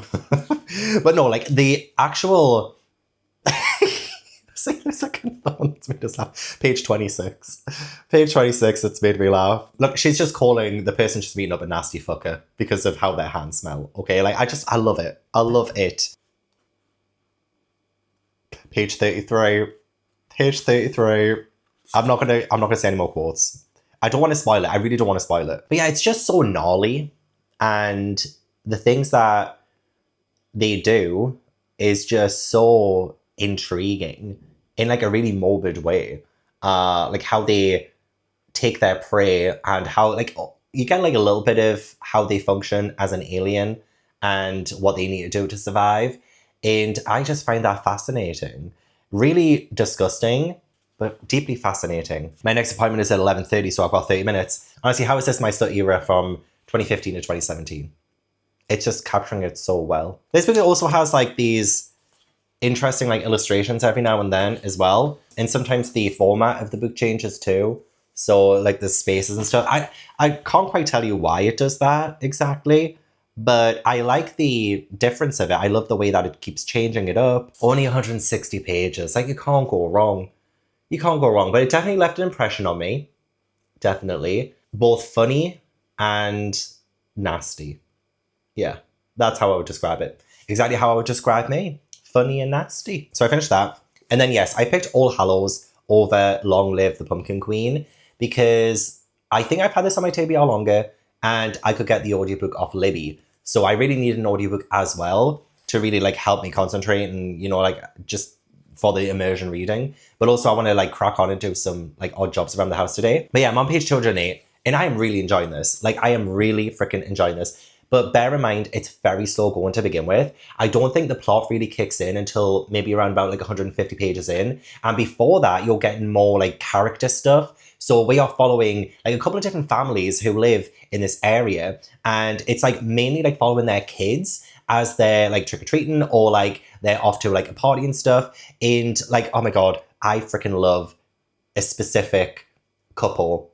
It's sapphic. It is sapphic, but like it's something that you root for. Like this is set in, I think the 80s, set in the 80s. To be honest, I can't really feel 80s vibes exactly. There haven't been that many like time capsule moments or anything. There have been mentions of like movies, like horror movies that came out like a long time ago. Like I remember John Carpenter's The Thing was mentioned, and there's like the old like mummy movies that like came out in like the 30s, I think, the 1930s, 40s. But there isn't really like a whole great deal of, you know, like, oh, this is actually the 80s. Like, I don't really feel it that much, but I don't really mind. I do love the fact that we don't have like mobile phones and like current day technology. I do love that, but sometimes I just forget because I am like very immersed in the character stories. So yeah, we have a couple of families and I think this is so well depicted, like for a certain family as well.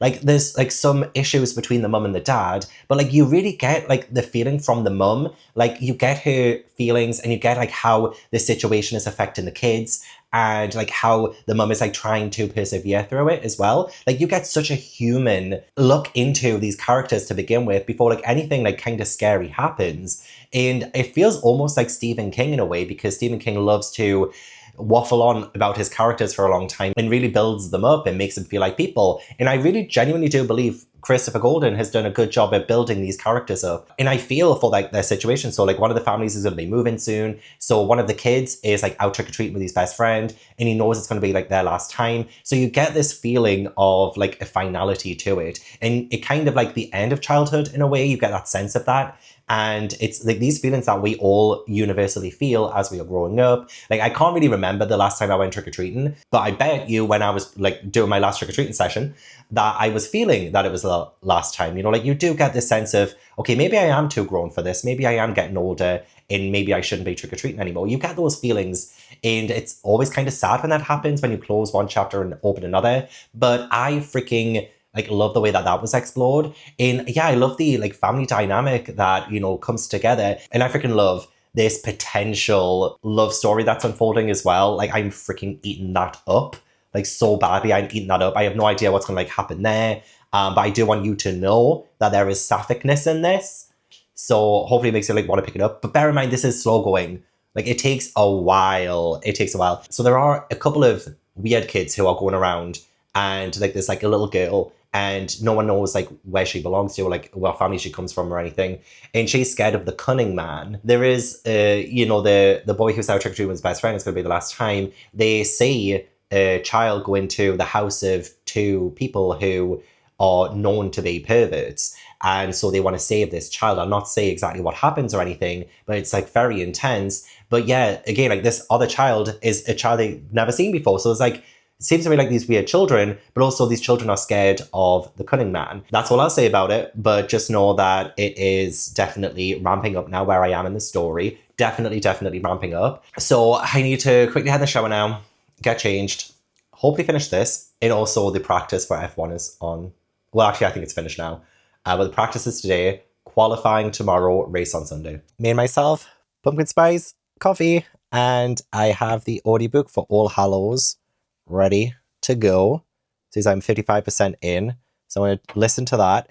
And I'm kind of glad about this Ring doorbell now. It has been installed. My brother came and installed it yesterday, thank God. And now I'll be able to know if someone knocks on my door and I've got my headphones in. Because that was always something I was worried about as well. Like, say if I'm listening to an audiobook or if I'm listening to music, sometimes I would worry that I would miss a parcel or just someone at my door. So now I'll get an alert when someone approaches my door. But unfortunately, it keeps going off because I think there are some works getting done next door. I could say someone like taking some like appliances out of the house. I think they're scrapping some of the appliances from next door. And so like it has been going off a fair bit. So I don't know if like I'm still waiting for my shaver because my shaver broke and I needed to get a new one. So I'm waiting for it to come. It should have come 2 days ago. For some reason, it didn't come that day. Said, oh, we'll deliver it tomorrow. Didn't come yesterday either. So I'm still waiting for that. But yeah, I am going to listen to All Hallows while I do some more of my spreadsheet. And what I want to do is go on Audible and I think Everend or something and just see which books I also have the audiobook of. And actually add my audiobook books. Because a lot of times it's like out of sight, out of mind, you know what I mean? And I always forget that I have like an audiobook. Some of them I have like, you know, the physical and the audiobook, like Dungeon Crawler Call, for instance. But there will be some where I have just the audiobook. And so I would like to add these to the spreadsheet so I know that I've definitely got them. Because if it's not on the spreadsheet, I always forget that I have them. And then I would add my ebooks as well. But my Kindle has been broke for like months and I don't really fancy getting a replacement anytime soon. So I'll probably leave the ebooks for now. But I can imagine I could also add to it. I mean, I guess I could look and see what I have ebook wise. But there's no point when I can't really like read them right now. And I don't want to download the Kindle app for my phone because I do not like reading on my phone. And I don't really like reading on my iPad unless it's manga. So the Kindle app is out, I'm afraid. The Kindle app is out. And I don't like reading on my computer as well. If I want to read a Kindle book, it'll be on a Kindle. So anyway, let's finish All Hallows, which is going to be 1, 2, 3, 4, 5, 6, the seventh book for this video. Wow. We have done a long snake this time. And it ain't even over yet. I've just finished All Hallows and I'm going to give it a 3.5. I did really enjoy that. I was so invested in the characters by the end. I was really rooting for them. I didn't want any of them to die. And I think that's a really good sign of a good book. The horror elements of this, though, for me personally, were a little underwhelming. I think the more that happened, the less scary it was, if that makes sense.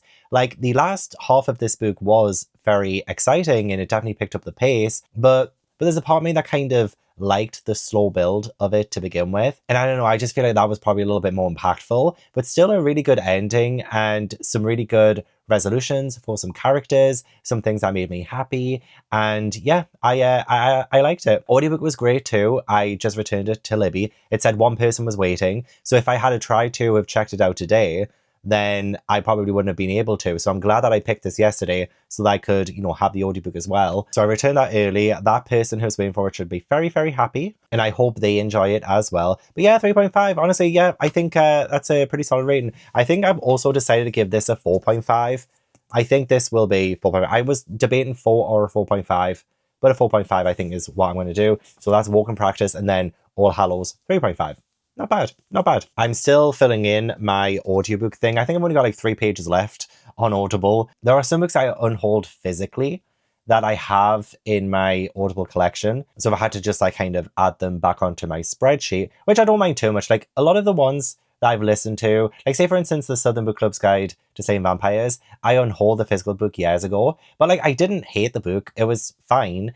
And yeah, the more I think about it, the more I'm like, well, maybe I would re-listen to it at some point. It's one of those Grady Hendrix books where I would probably give it another chance. I wouldn't give How to Sell a Haunted House another chance. I wouldn't do that. And even like the Nevermore books as well. I have the Nevermore books on Audible because I really do love the audiobook narrator. Did a fantastic job. But I unhauled the physical books months ago. And I kind of don't really want to continue the series until it's finished. And even then, I might not be interested in it because it might not finish for like another 10 years. But I already have the audiobooks for the first 3 and I've just re-added them to the spreadsheet. And if I fancy listening to them, then I can absolutely do that. So I'm almost finished that. What I need to do is find out what I'm reading next. Hopefully there's like another audiobook available for it as well, because I'd like to finish this spreadsheet and also have something to eat, do the dishes, etc., etc. So let's go back to my snake. And that's not euphemism. So the next shelf that we're going to be reading from is going to be 16. Okay. I think it's one of these ones. Hang on. Okay, it is this one. Yeah, it's this one here. Getting to 16 would require a crash. However, I am going to use my... Oh, hang on. Should I use the ghost and go through? Or should I use the hourglass and stay on shelf number 18?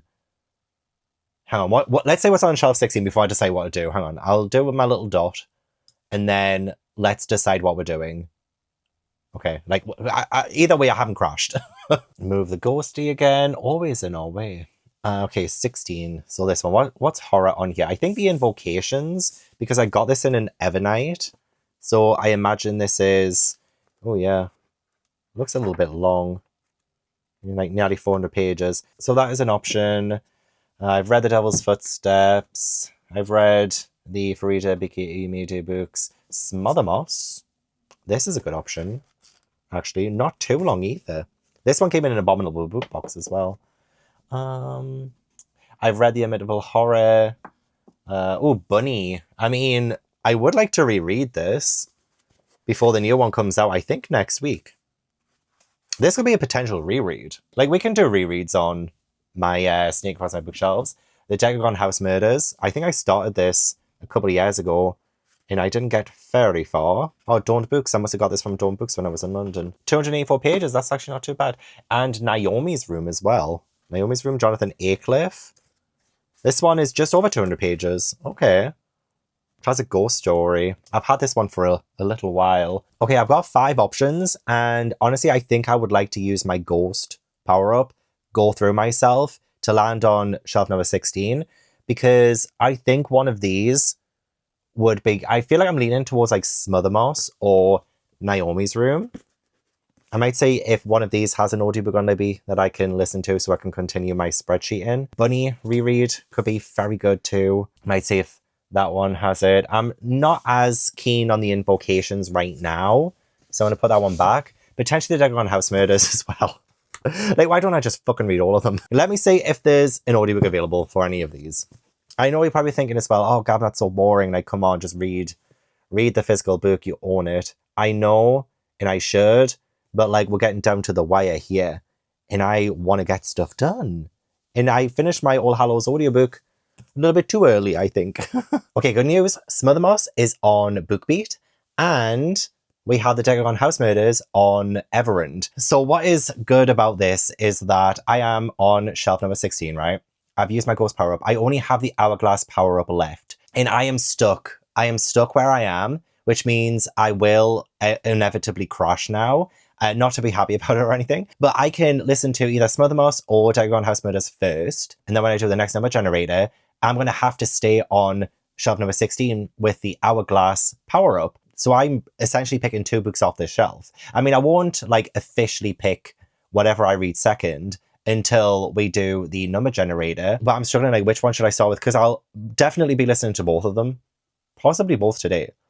Like, Decagon House Murders is 4 hours on 2 times speed, and Smothermoss is also 4 hours on 2 times speed. 8 hours. It is like nearly 2 p.m. Oh my god, we could do this. We could actually do this. What do I fancy first though? Smothermoss, I think I actually might start with. I am possibly the most interested in this one over Decagon House Murders, and I would like to sit down physically and read later on today. I think Decagon House Murders will be better to read like physically as well. So let's listen to Smothermoss. Yep, it's 5 hours later, and I managed to finish Smothermoss, and I have finished my spreadsheet, at least for now. I'm so tempted to add even more columns, and that's exactly what I didn't want, because I don't want to overcomplicate my spreadsheet or anything. I need something simple and easy and basic, and if I keep adding columns, it's just going to make it worse and harder to keep up to date. Although there are some things I still need to do, like make a homepage and stuff like that. But anyway, I digress. I managed to listen to all of Smothermoss while I was pottering around, and I wasn't the biggest fan of this one. This is a kind of book where if you like vague kind of horror, then this could be the one for you. This one is set in the 1980s as well. So like All Hallows, we have another one set in the 80s. But this one is set in the Appalachia Mountains. And we follow 2 sisters. We follow Sheila and Andie. And they hear about this case of 2 female hikers getting murdered that isn't too far from where they are. And so it kind of like sets the story in motion there.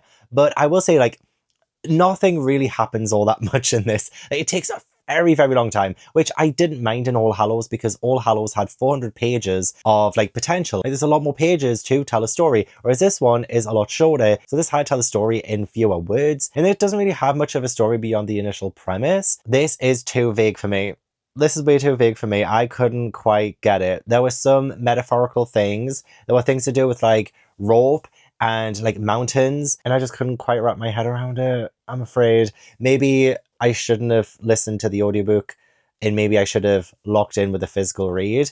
But saying that, I still don't think I would have enjoyed the story because I don't think there was that much of a story to enjoy. And I'm not really the biggest fan of like vague stories anyway. So I still think if I'd read this physically, I don't think I would have enjoyed it all that much. 2 stars. I'm going to give this one 2 stars. I did like that we had, again, like sexual identity being explored, which seems to be a bit of a theme for a lot of the books that I've read in this video too. There seems to have been quite a few where sexual identity has been part of the themes and messages of the story. And so there was like a little bit of that in this as well. And I always appreciate when that happens. It makes characters more relatable. It makes me connect a little bit more. But beyond that, I couldn't really quite connect to like the main characters or anything, like the sisters. I like their dynamic. I thought they had a really good bond. I could feel that it was real. And yet there were other things about the story that I wasn't 100% sure was real. And yeah, it's that vagueness for me. I couldn't quite get on board with the vagueness, unfortunately. Really, really quick and easy to read, though. Really quick and easy to read. And the atmosphere was very good. Like being at the Appalachian Mountains and seeing the trails and the description of the woods and stuff were very, very well done. I liked the atmosphere. The atmosphere was great. But it's the story, really. It's the story that majorly let it down. Had an interesting and intriguing premise, but it just really didn't do much to live up to it, unfortunately. A little bit like the Library at Hellebore, where we had the Antichrist things and they didn't really feel that. Anyway, yeah, not the best, but this is book number 8 ticked off for Snake Across My Bookshelves. I mean, I feel like we already know what book 9 is going to be, but let's still go to my snake and see what is happening. So we were on shelf number 16. Let's generate what is the next shelf. 19. But as you can see on my beautiful graphic, that if we go to 19, I'll crash 2 times. I'll crash twice. So what I'm going to do is use my hourglass power-up to go back to shelf number 16. And I am going to be reading The Decagon House Murders by Yukito Ayatsuji. And I have the audiobook on Everend, so this will definitely work in my favour. And I actually do want to just sit downstairs and read now. So I'll, lie down, have the audiobook and the physical book because, yeah, I pretty much did everything I needed to do while listening to Smothermoss. So there's not really much more housework to do. And while it says 4 hours and 15 minutes on 2 times speed, if I'm reading along physically, I usually read around about like 2.5 to 2.6 times speed. With it being scribbed, with this being Everend even, I will bump it up to 2.5 and like read it physically. Hello, Tobo, Tobo's come. So it probably won't even take 4 hours to finish the book. Actually, how long is 2.5? Okay, 3 hours and 24 minutes, apparently. So if I sit down, crack on reading, we are sorted. We are flying. Oh my god, I have just gotten to a part of the audiobook where it's revealed that 2 of the victims who died at the house, I'll tell you all about it, like what it's about soon, but 2 of the victims died 19th of September, the afternoon of the 19th of September. Today is the 19th of September, and it's currently, well, actually, was that the evening? Nearly the evening, late afternoon, early evening. And I'm just like, the amount of times I've read a book where there is a date revealed inside it that I had no idea about. The date is revealed inside it, and it's on the day I'm reading it. Like, the way that's happened so many times for the past couple of months is insane. It is insane. Also, I've been, like, moving things around in the kitchen, and kind of like it. Kind of like it. Little coffee station over there with my little protein and pre-workout station there as well. I mean, still a work in progress, but I like it. I like it. Anyway, back to the story, which I am really enjoying.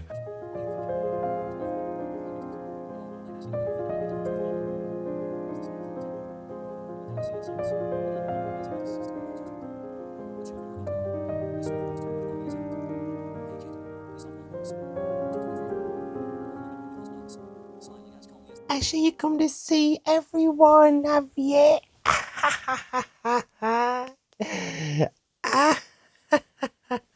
You wanted to come up, so here you are. Look at him. Look at him.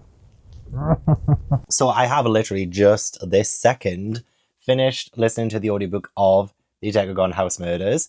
And yeah, this is exactly like And Then There Were None.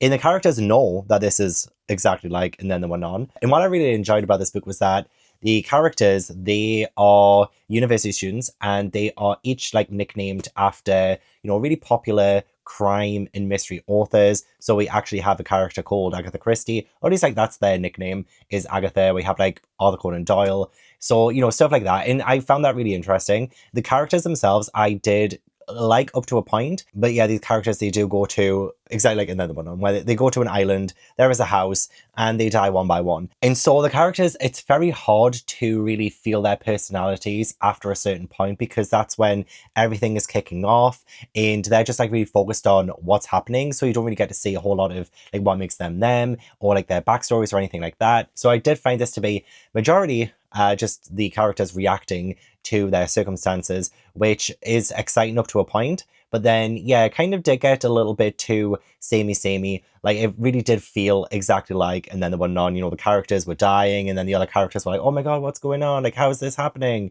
Is it one of you? It must be one of us. There's nobody else on this island. Things like that. It's very repetitive in that way. But I will say, there is a twist that I definitely think is quite different, and I really did enjoy the ending. I thought it was very, very good. Wasn't quite expecting it myself, but then again, I kind of wasn't really actively trying to solve this or anything, but I did end up liking it, and I do really like And Then There Were None. I think it's probably my favorite Agatha Christie. So to have a story quite like that with characters who are aware that they are in a situation exactly like that is like kind of comical, but also still quite fun to follow, because yeah, you kind of don't know who's going to go next. And I really enjoyed the audiobook as well, because the narrator kind of made the characters feel quite animated. So like some of the interactions that they had just came across a little bit more like spunky. So in that way, the narrator did inject personality into them. But I feel like if I just read this physically, I probably wouldn't have felt much personality from the characters. I do remember, actually, I think it was when I was on my way to Japan like 2 years ago, I think I took this on the flight with me, and I think I started it and I didn't get very far. And I think one of the reasons why I didn't get very far was not just because I was on my way to Japan and I was so bloody excited, but also I think the characters just weren't really jumping out at me, and I didn't really fancy going through like 300 pages of them. But the audiobook, I think, helped me with kind of placing which character was which and following them, and kind of almost not exactly rooting for them because I didn't really connect with them. But I'm an empath, and I did feel bad, and I liked how it connected with things from the past as well. There is a certain kind of shady history, and it was interesting to learn more about that too. So overall, I think I would give this 3 stars. Not terrible. I know that this author has more of these like similar looking cult murder mysteries, and so I would be very interested to read more from them. Preferably one that is a little bit more original. There's only so much you can do with And Then There Were None retelling. A lot of times they don't really like live up to the original. So I would like to see something fresh from this author. And I don't need to tell you guys again that this is a cinnamon roll decaf latte / cappuccino. Anyway, we need to generate a number, and I know what's about to happen, but this is protocol. We're just got to follow the rules. So we still have to generate a number. So let's say from shelf 16, we are going to shelf number 4. Have we had 4? Okay, we haven't had 4 before. And there might have been a couple of things on there that we could have read for it. However, I don't have any power-ups left. And unfortunately, I've already been on shelf 12. So that means we are crashing on shelf number 12, which means the vlog will now be able to end. Look, I wasn't wishing for it to end, I promise. I wasn't. So I managed to get 9 on my snake, and I managed to complete 8 of these, and I DNF'd 1, but that is still 9 books knocked off of my TBR. So I have 9 to beat for a future Snake Across My Bookshelves episode, and I don't think that's going to be possible. I don't think that's going to be possible. I love that I had a 4 in 23 chance of getting the power-ups, and I got all of them. But I'll quickly wrap up and I'll also say which books I want to unhaul and which ones I will keep. So I first read the Book Eaters and I do think I'm going to unhaul it. And then the Puzzlewood, I did DNF and I'm going to also unhaul it. House of Good Bones by Kingfisher. Of course, I'm keeping it. This one I will definitely be putting back on the shelf. The Helm of Midnight, I will also be keeping. The Library at Hellebore, yeah, actually, I think I'm also going to keep this one too, which is honestly surprising. So surprising for me. Work in Practice, definitely going to keep. I think it was my favorite read of the episode. All Hallows, I will also keep too. I really enjoyed it. Smothermoss, I do think I'm going to unhaul. And the Decagon House Murders, it's in limbo. This is not Impossible Toss, but I'm kind of, yeah. I liked my time reading it. Part of me wants to keep it just so I can get more of these like locked room Japanese cult mysteries and build like a little collection of them. But then I'm like, do I really need to? I'm going to have plenty of space, to be fair. I do have plenty of space. I don't need to get rid of it anytime. Okay, I'm going to keep it. I'm going to keep it. There's no need or reason to get rid of it just yet. So it's staying on my shelves. But I myself am very, very proud of my progress in this episode. 9 freaking books. 9 books. And also, I think this vlog is over 2 hours long too. You lucky devils. I also think, before we wrap up as well, I also think in the future I will continue to do power-ups, but I'll probably only do 2 power-ups. And I was thinking of like maybe keeping like the ghost, so I'll go through myself for a turn if I have to. And also I was thinking maybe I should do like a wormhole power-up, where if I get it, I can choose any shelf. So if I feel trapped by my snake, I could use like the wormhole and maybe like transport to a shelf on the other side of the room. You know what I mean? I feel like I could probably do that. So I'll probably only keep like 2 power-ups and then maybe do a bad power-up, just because I feel like I was a little bit too powerful in this episode. And yeah, but let me know what you think. Let me know if you have any suggestions down below. I would love to hear them. But yeah, that is the end of the video. Thank you so much for watching. I really appreciate it. Don't forget to leave this video a like if you enjoyed and subscribe if you haven't already. Leave all the comments down below. Let me know what you thought of the video. Was there anything I read in this video that you loved or hated, or you have any thoughts on whatsoever? Then let me know in the comments. And I do hope you enjoyed another Vlogs of Halloween video. I want to give a huge thank you to my patrons for supporting my channel. If you'd like to join my Patreon, then the link is in the description box. But yeah, I hope I will see you in the next video. Bye.